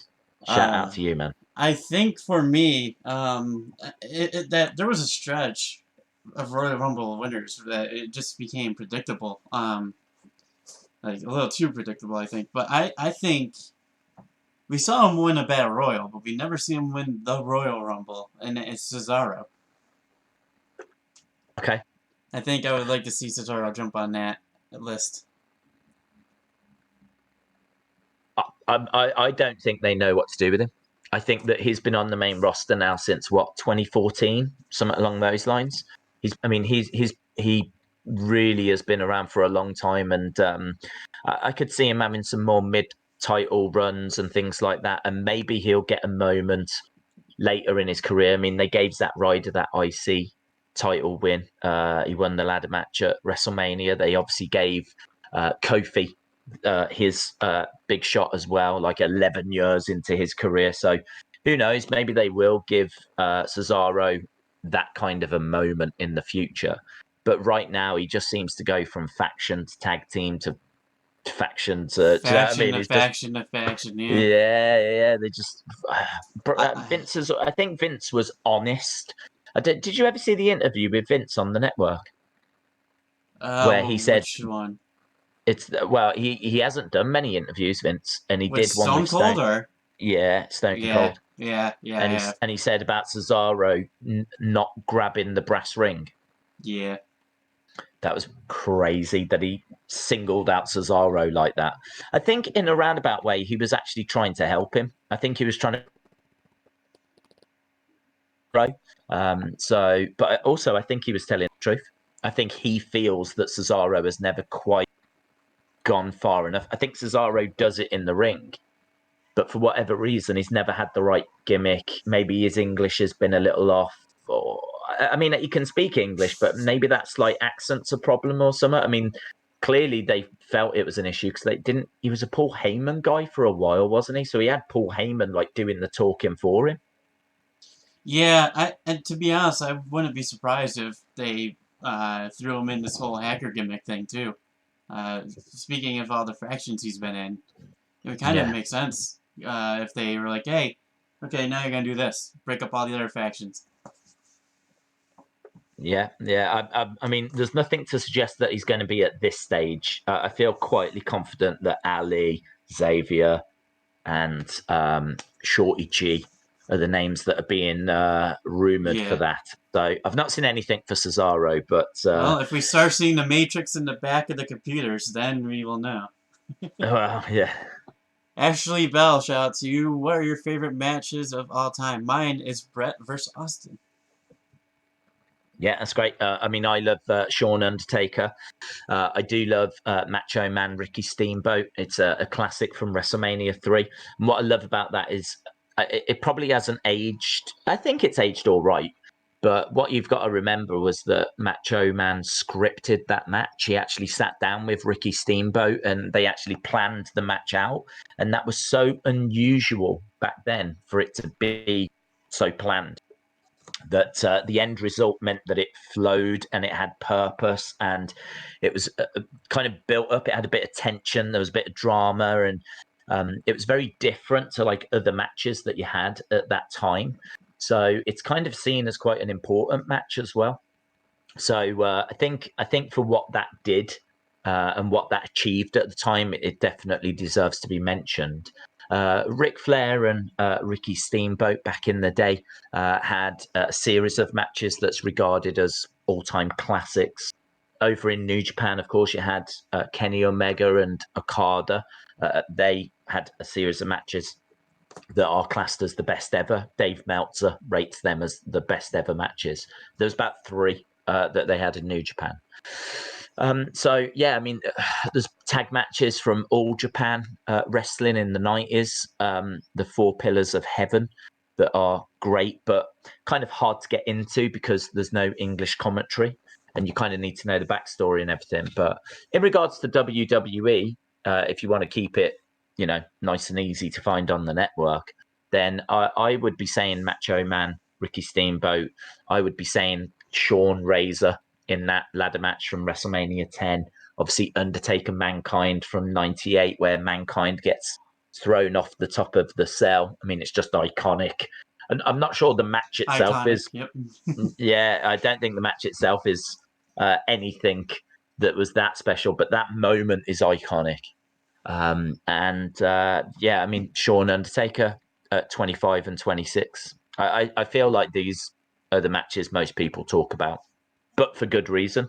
I wish I could tell you, like, I suppose if you've never seen Bret Hart 1-2-3 Kid on Raw, that's a brilliant match. That's regarded as one of the best matches in Raw history, and that's for the championship. So that's really cool. So there's a few little hidden gems in there as well, but my favorite is Undertaker Shawn.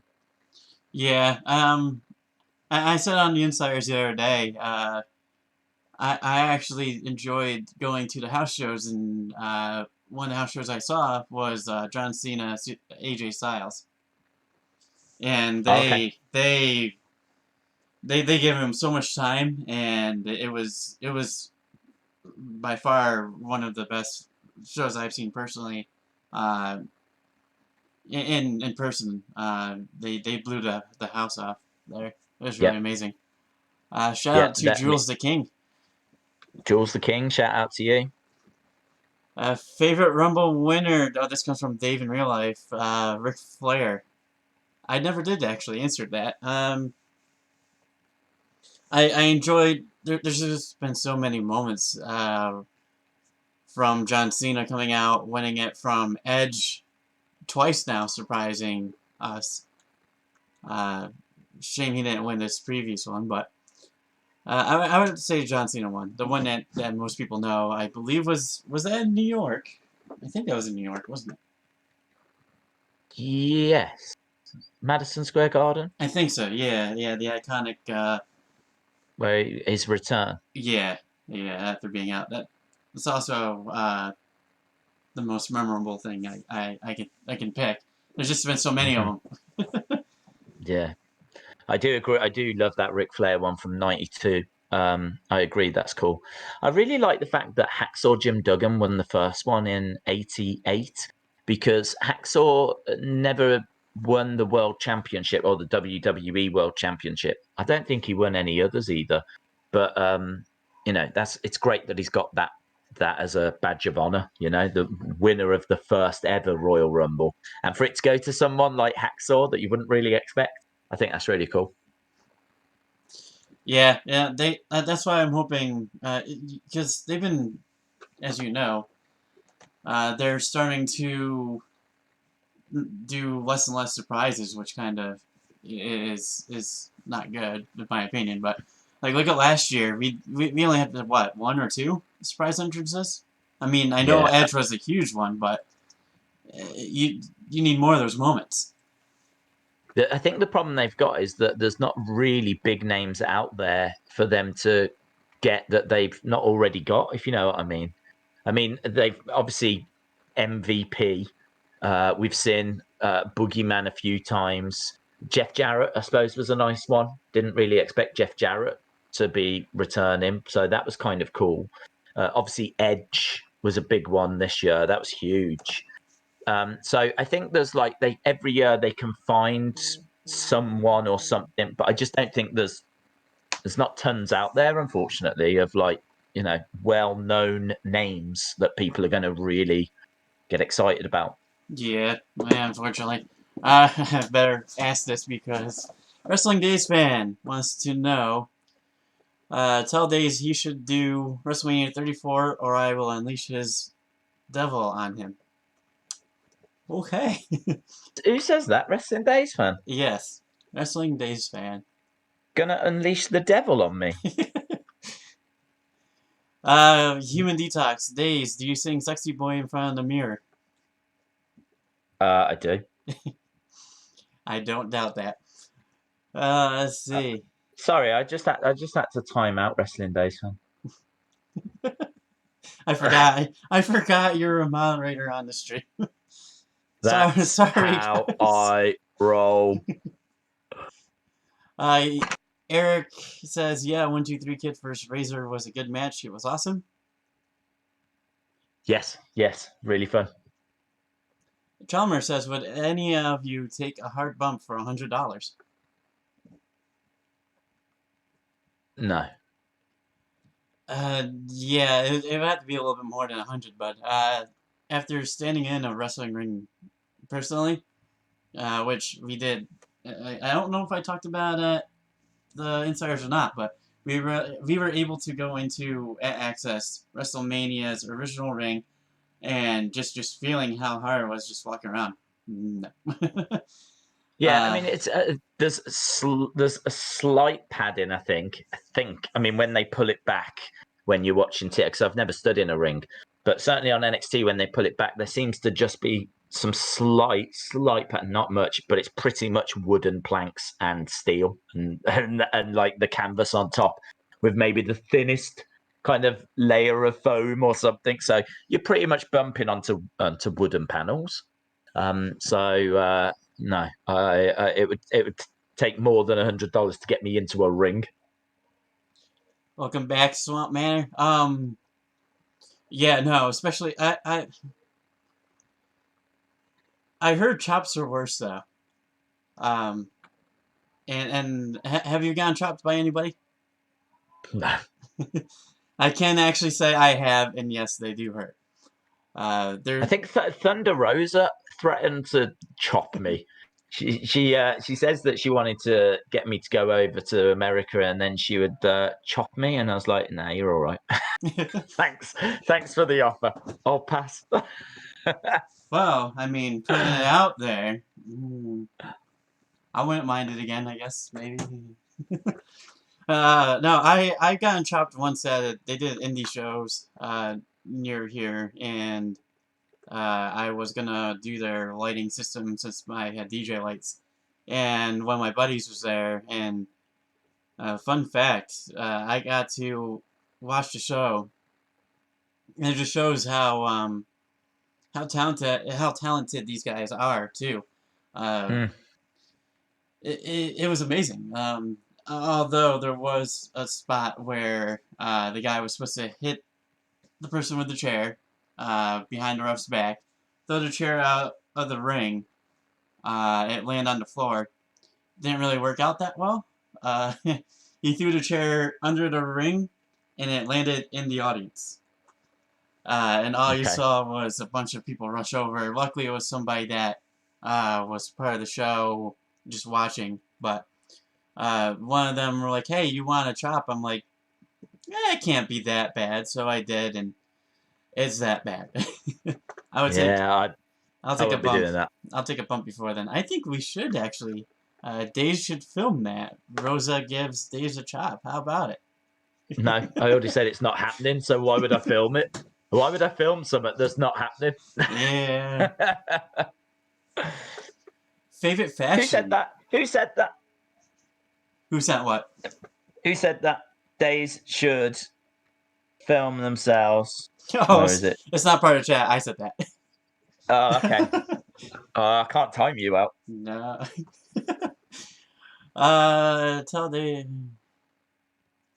I will not say that, John. That's all right. I've timed John out. Okay. Let's see. Yeah, favorite factions was when I saw. Favorite factions. Yeah, I love Four Horsemen. I love Shield. I love Undisputed Era. I think great.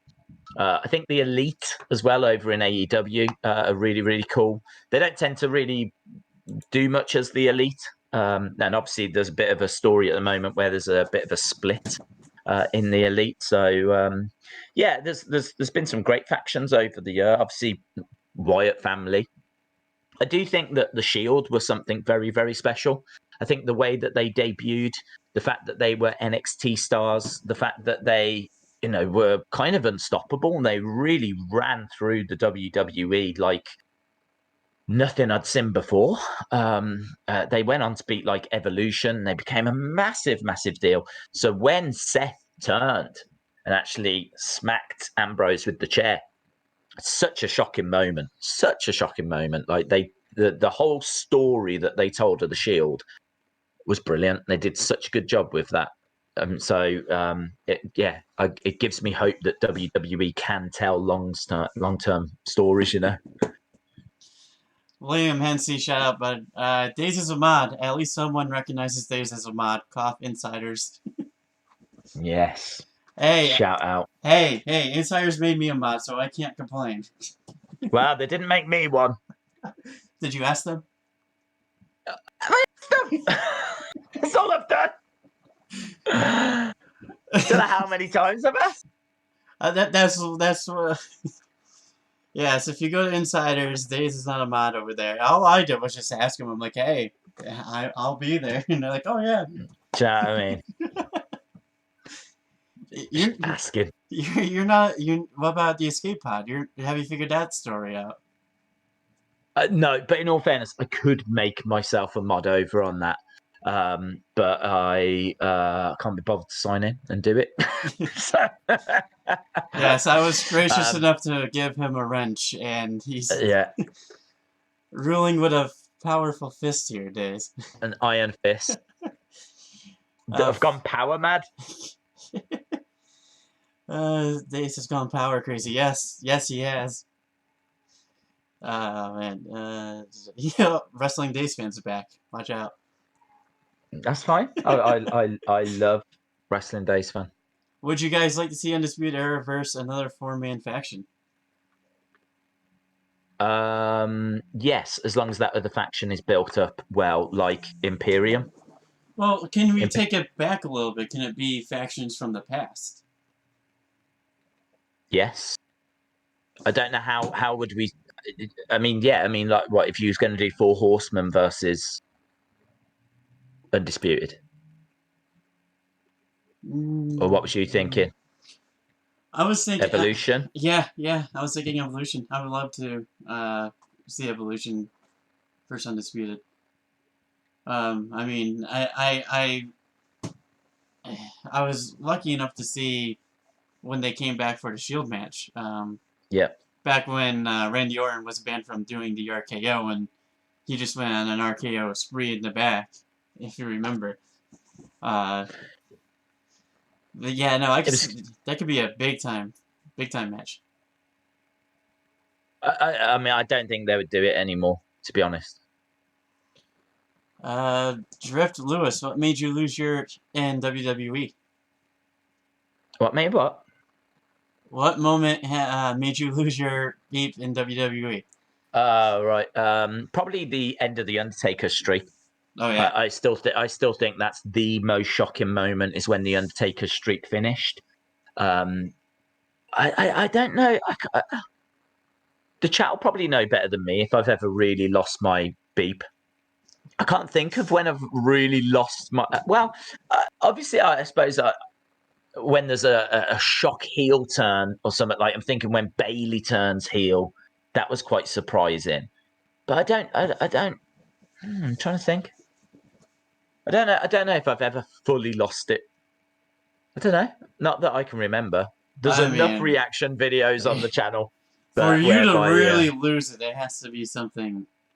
Yeah. I can't think. To be honest, I can't think. The levels of Daze is losing it is like going from an 8 to a 10. I remember losing it, and sadly, there's not the reaction to it when AJ was in the Rumble. That was amazing when AJ Styles came out in the Royal Rumble at number 3. That was incredible. I remember shouting the place down for that, but we wasn't doing reaction videos or watch-alongs at that time. I got it. I think I got it. Okay. The Hardy Boys return at WrestleMania. Oh yeah, that was epic. Yeah. You weren't sure if they were. I mean, there was rumors that they had a party nearby, but yeah.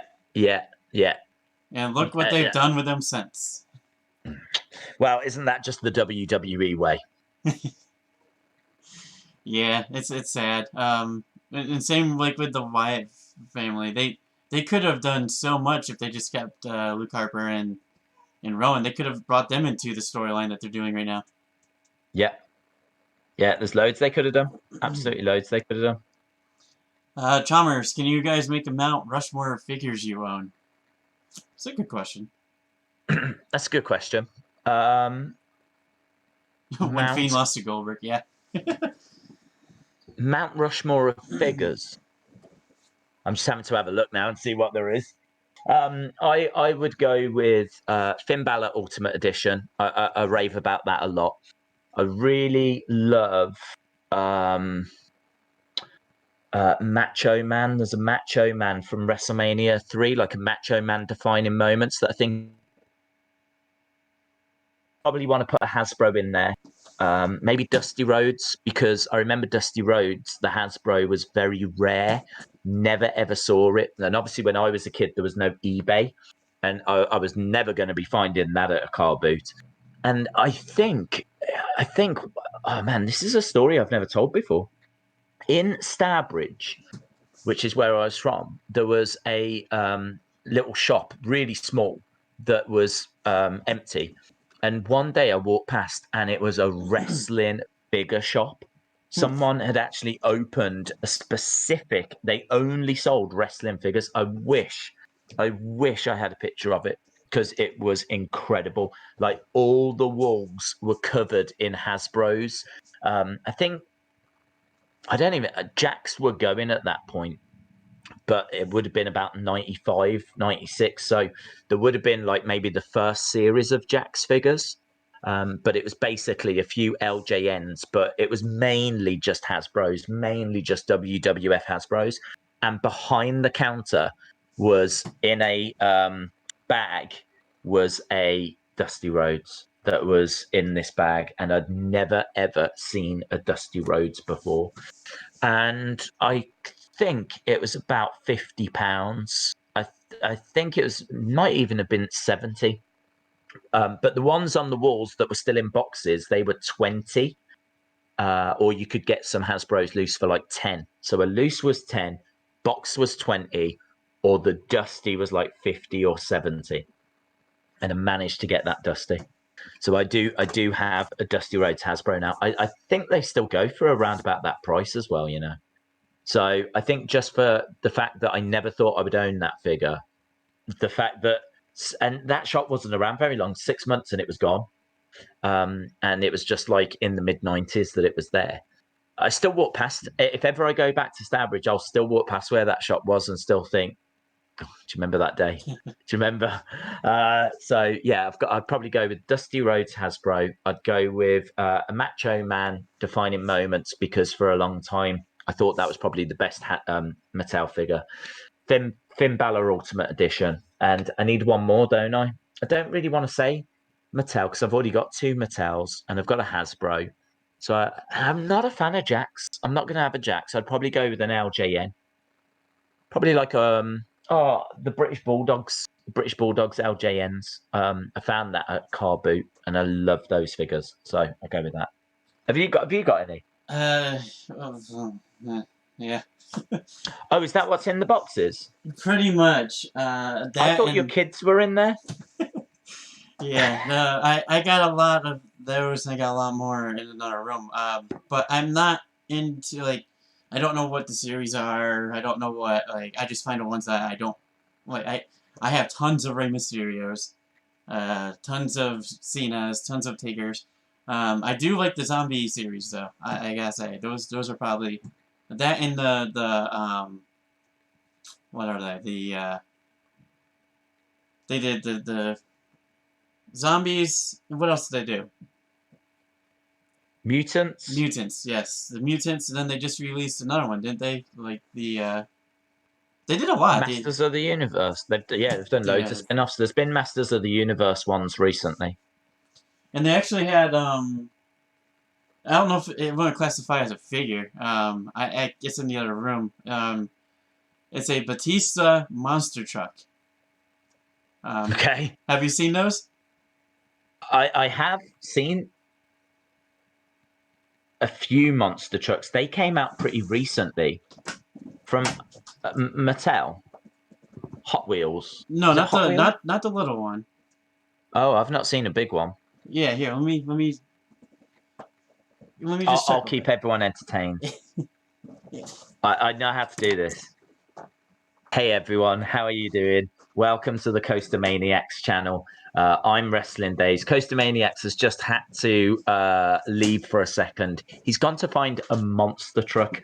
Now, don't worry, this won't be scary. I know it's got monster in the name, but this is actually going to be a truck that's like extra large. I don't know why they don't call them extra large trucks, but they've gone with monster truck instead.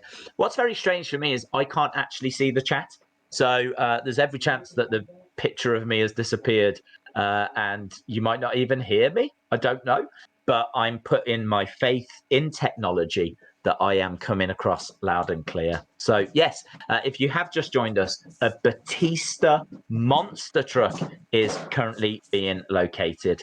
I hope it's worth the wait. Feel free to get your scores in when we do see the monster truck out of 10 as to was it worth the wait? We're going to find out together very soon. Here we go. Here we go. I don't got it with me here. It's at my other house. But I do have these. 0. What's that? It's Undertaker. Well, no, that's Undertaker. Let's see. Jack specific. I'm not a Jax fan, in all fairness. Yeah. I have this in Undertaker. I have it in Stone Cold. Yeah, we're cleaning out my old house, and it's in a bin there. But yeah, no, it's about this big, and it's a monster truck. It has Dave Batista's face on the front of it. And when you As all monster trucks should. when you squeeze it, it plays its theme music and stuff. I have that. I have the original Elimination Chamber playset in the other room over there in pieces. Had to super glue that a bunch of times. That. Oh right, proper pieces. Yeah. But figures goes, yeah, no, I just I get the ones that I like, or well, it's just I'm not that big into the collecting, but I have tons of them though, and I know that my first one was an old Ric Flair one. Very cool. Wrestling Daze fan says, I have millions of accounts. I can't be timed out. Well, good. Go bring them all here and subscribe. Because at 500, like I said, 200, I poured ice on myself. 500, I agreed to DJ that I would jump in a pool full of 500 ice cubes. So, wow. We'll see. Okay. We'll see when that happens. I'm not buying a pool anytime soon. Is there any more final questions? I'm just scrolling back up from when I Okay. I feel like I saw the know so background. much Love about Daze. I was hoping to get to know Coaster. Oh, what do you want to know about me, William?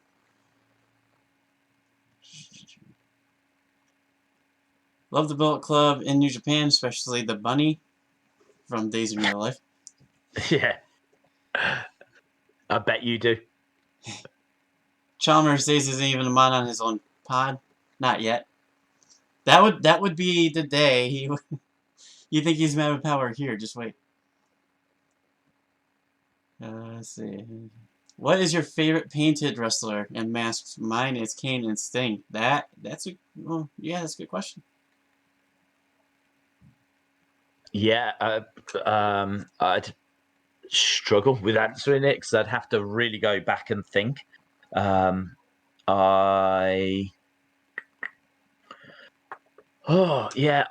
Stinger's got to be up there. I mean, Fiend is cool with the mask. Rey Mysterio has got to be in the conversation with masks as well.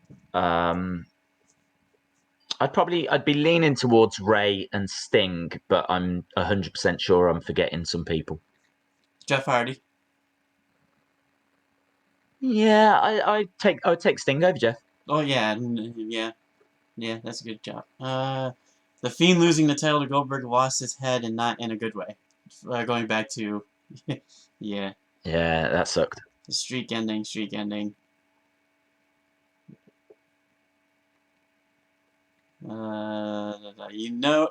guys know how Daze disappears? That's what happens when I watch him on the side. Okay, Sonny.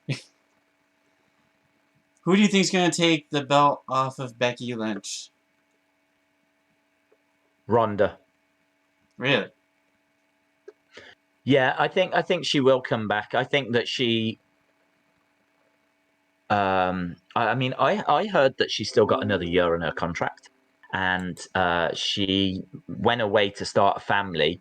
She might even have been a little bit miffed at how WrestleMania ended, because I do not believe she was meant to lose that main event. So, yeah, I really do think that she was probably a little bit off with WWE and everything, and used the family thing as an excuse. Then I think like there was probably plans to bring her back maybe at WrestleMania this year, but then of course with the whole coronavirus thing and no crowd, they decided against doing it. So that's why we've probably seen her being quite vocal outside of wrestling.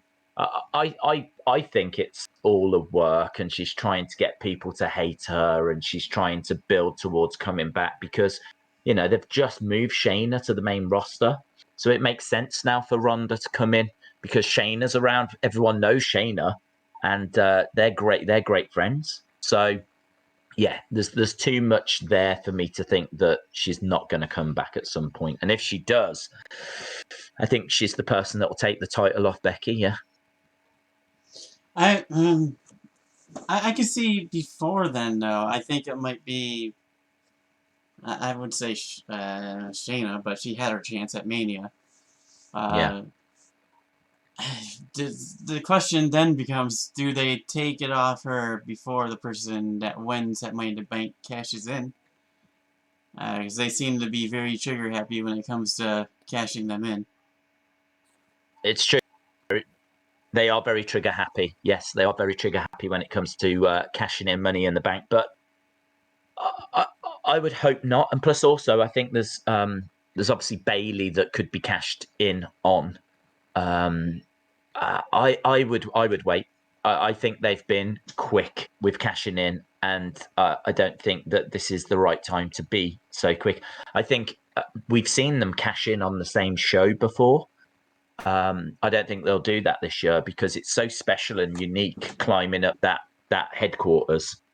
I don't think there'll be a cash in during Money in the Bank. Well, could you imagine? They have to go all the way back down, and at the bottom, there's a referee. Well, I don't even. I mean, like Becky's not even got a match, so no one's cashing in on Becky at Money in the Bank. And I don't know where Tamina versus Bailey is taking place. I don't know if that's on the ring at the roof or if it's going to be at the Performance Center. So it might even be. There might even be at different venues. So I don't see a cash in during the show. And then, honestly, I think it's in their best interest to tease it. Why would you want to cash in without a crowd? So I think that I don't think they'll be as trigger happy this year. Chalmers says 1,000. He pours ice cubes on himself during snow. You know what? I would take that bet. I'm used to the snow. I'm gonna regret saying that. I can already tell. It's no joke. It's no joke. Yeah.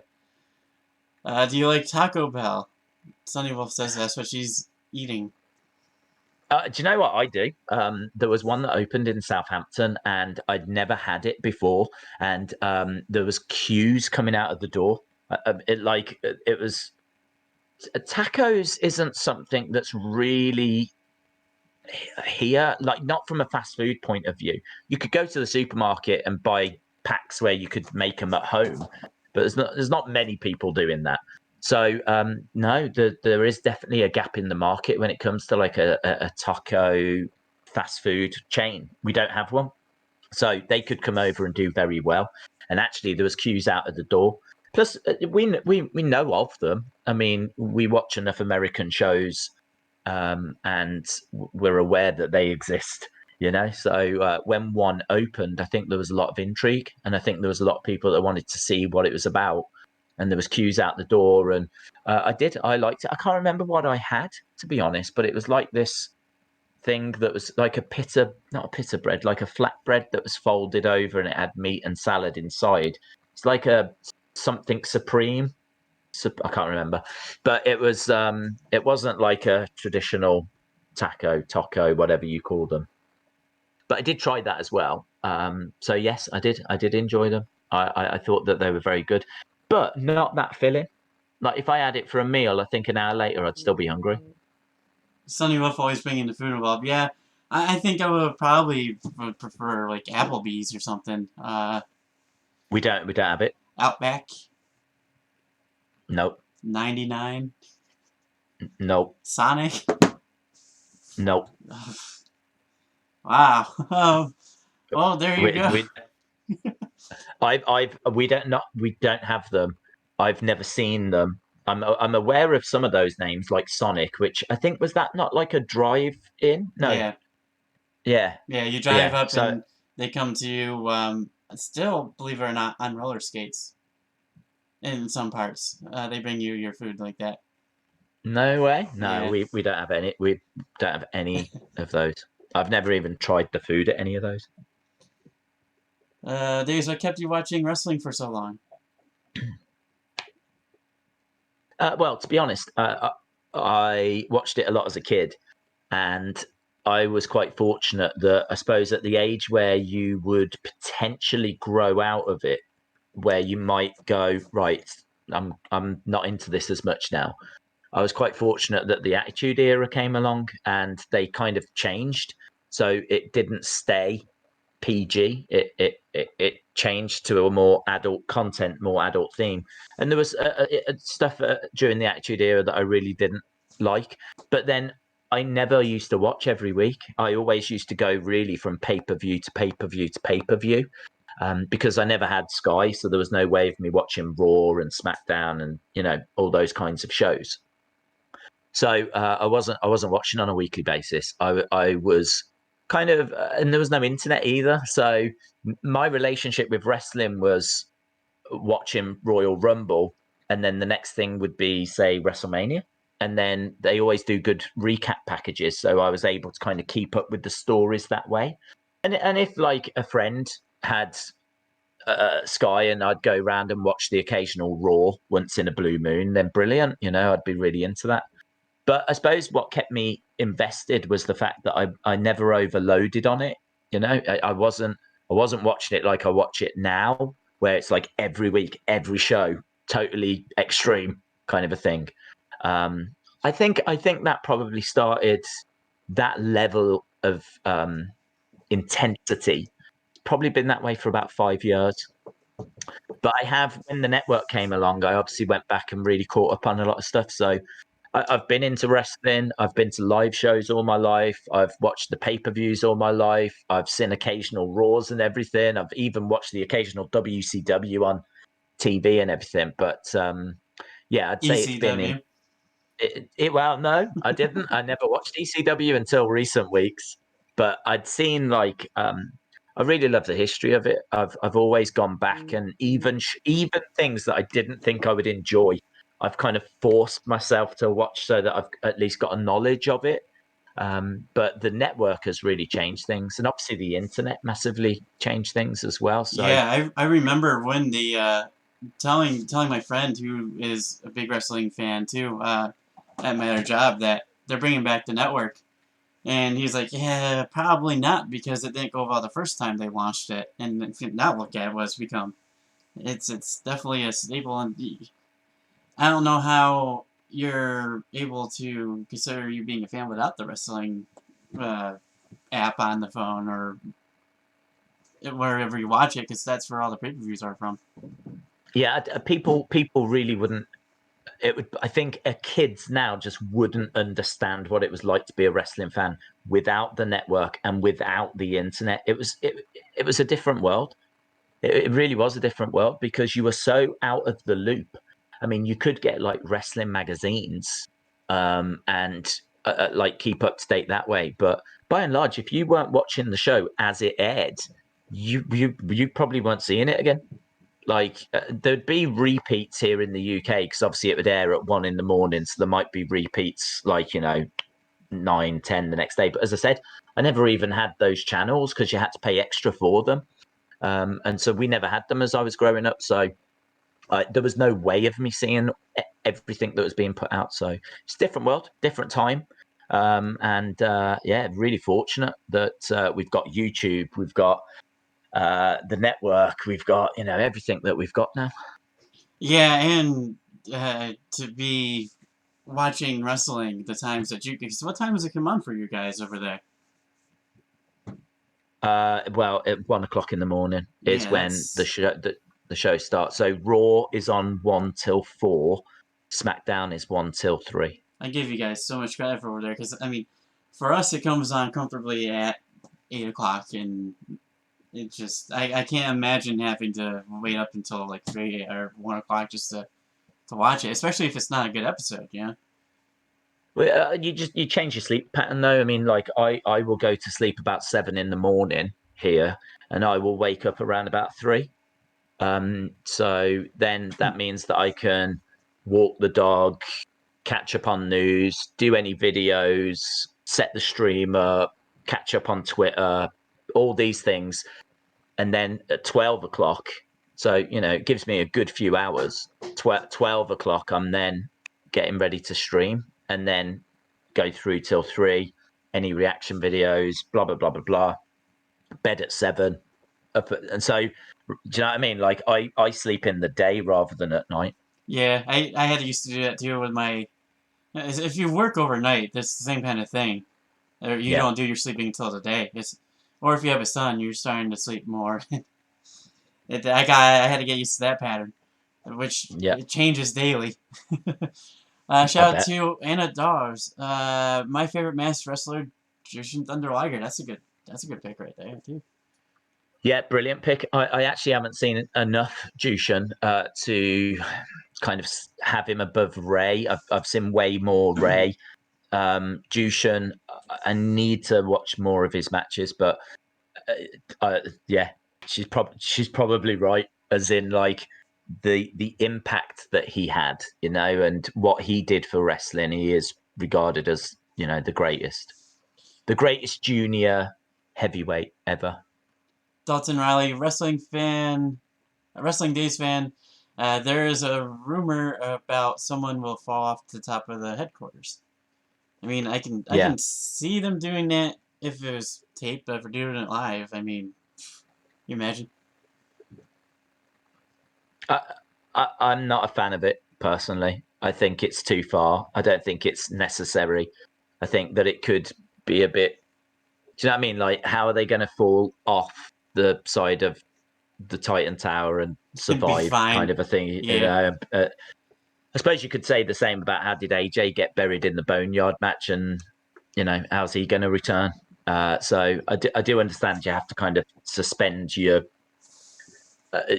disbelief, if you will. But yeah, I think that came because Becky Lynch said that she'd seen Vince demonstrating how to fall off a tower, but she didn't say it was anything to do with Money in the Bank. That might have been something to do with WrestleMania. She said it was recently that she saw it, so everyone's presuming that it's Money in the Bank. So I think that's where the rumors come from. Chalmers fake fights for fun. Shout out to Chalmers. William Hensey, most of all, what I really want to know, Coaster, who is your number one top combat sports entertainer? Wow. Does that have to be wrestling? Could it be like karate? Like, could Jackie Chan be part of that? If it's in the WWE world, I would have to say it's The Fiend. If it's in combat sports, I mean, the only one really I know much about is Jackie Chan. So there you go. Shout out to Jesse Reed. Thanks for answering my question. No problem. What about the Cheesecake Factory? Do you guys have the Cheesecake Factory there? Michael King wants to know. No, I've no. only been to one over in New York. It's good. It's good. It's not just off cheesecake, believe it or not. I saw one in Florida, but I never got a chance to go in. Well, I did go in, but I didn't get a chance to sit down. We kind of went in to see because the name suggests it's like Willy Wonka's factory. So Yeah, you kind of have a look in to see, are they making cheesecakes around here? What's going on? What's this about? And I believe it's be like a restaurant. it is. Yeah, Um, yeah, I mean, again, just a reminder, when I say we don't have it, what I mean is it's not widespread. Is there one in London? Probably.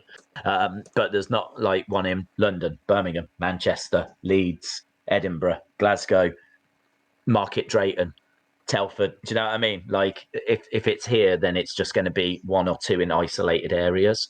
But I've never seen one. I've never seen one in the UK. So uh, yeah. No, they're pretty good. Jesse Rian Coaster, what's your Money in the Bank prediction for the briefcases? Um, Aleister Black. I would love to see Aleister Black get it. And women's, I mean, I think it's gonna be Nia Jax or Shayna. yep, I'd love it to be Asuka, but yeah, they could go with Shayna. She would make sense. I think Asuka that yeah, that could definitely bump up her character a lot more again too. Can you imagine that? Her coming down to the ring, doing her dance with the. I would love that. She would be the DJ briefcase holder. Yeah, she would have a lot of fun with it. A lot of teasing of cashing it in. Let's see, Chalmers. Could Coaster grow a better beard than Daze? I don't want to get in that battle. I would say yes. I don't know about that one. Days in Real Life. Sky Sports had a wrestling channel years ago, and I used to watch it. CZW, Noah, and ROH show on it. Do you know, I never even knew that. When was that, Dave? What year? I'd be interested to know. UK fans didn't sleep. Chalmers. You just Raw, get used to it. Raw comes on at 7 p.m. to 10 p.m. for me. There we go. I think that must be Living the dream. Central Time, right? Wrestling, yeah, 3 a.m. Raw starts at 3 a.m. I don't know if I would like that. Yeah, DJ wishes he could share the wings with everybody. And I think I am caught up. Still waiting for Dave in real life, yeah.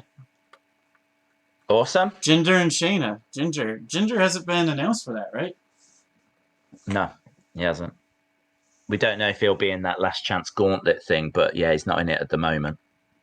I can see that. I want it to be a surprise, like a big name, big huge like Edge. Throw Edge in there. Why not? Yeah, it'd be great. Edge. I mean, he was already battling around through the PC. Imagine him. That could be a long match. But like Brian said, can they take the elevator? Can they, We'll find out. Yeah.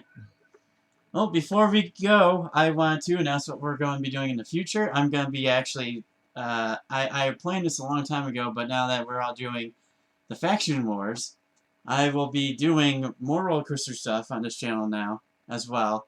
We're going to be doing roller coaster wars, where we will put up 2 coasters against each other, statistics, all that fun stuff, ratings, and have maybe a vote. Theme park battles, we'll do that as well. We'll put 2 theme parks up on the screen and go through their pros and cons and see which one comes out the best of possibly voted by you guys. So, with that, is there anything else you wanted to add? No, it's been a pleasure to sit here and just chat away and answer whatever questions came in because, as we said, obviously we're very wrestling focused over on the Wrestling Daze channel.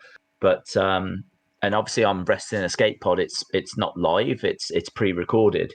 So there's not really many occasions where we'll sit down and just answer whatever, whenever, So yeah, it's been a nice change of pace. And obviously there wasn't really anything. I was having to pull answers off the top of my head there. So yeah, I definitely probably could think of some films that I've really enjoyed watching in the past, or I might be able to think of some masked wrestlers or face painted wrestlers that have really resonated with me. But I'm quite happy with. I stand by, I think, everything that we've spoken about. So yeah, I enjoyed it. Thanks for having me. Jake Shane McMahon will be the one to jump off a helicopter to the case. Yeah, yeah, I can see that happening. So are you streaming tonight? Someone wants to know on the Skate Pod channel. Honestly, I don't know. What I might do is move it to tomorrow because I still need to grab something to eat. And then obviously it seems like there's a little bit of breaking news, what with the Usos and whatever. So I'll probably have a look, see what's happening there. I think my plan is I'll have something to eat first, check out the news. If we do end up streaming on the Escape Pod channel, then it'll be a quick little thing tonight. But didn't have any plans for tomorrow, so I might just move it to tomorrow. So don't know. We'll see. Sounds good. That means stay tuned to the Wrestling Daze channel and the Escape Pod channels. It's not something that's going to be every week here as well. Obviously, I might be live streaming here and there. Would love to have you back in the future, Days, anytime you want. Yeah, it's fun, man. Thanks for having me. All right, guys. So if you haven't already, I usually say video, like the stream and subscribe, and we will see you guys next time. Bye.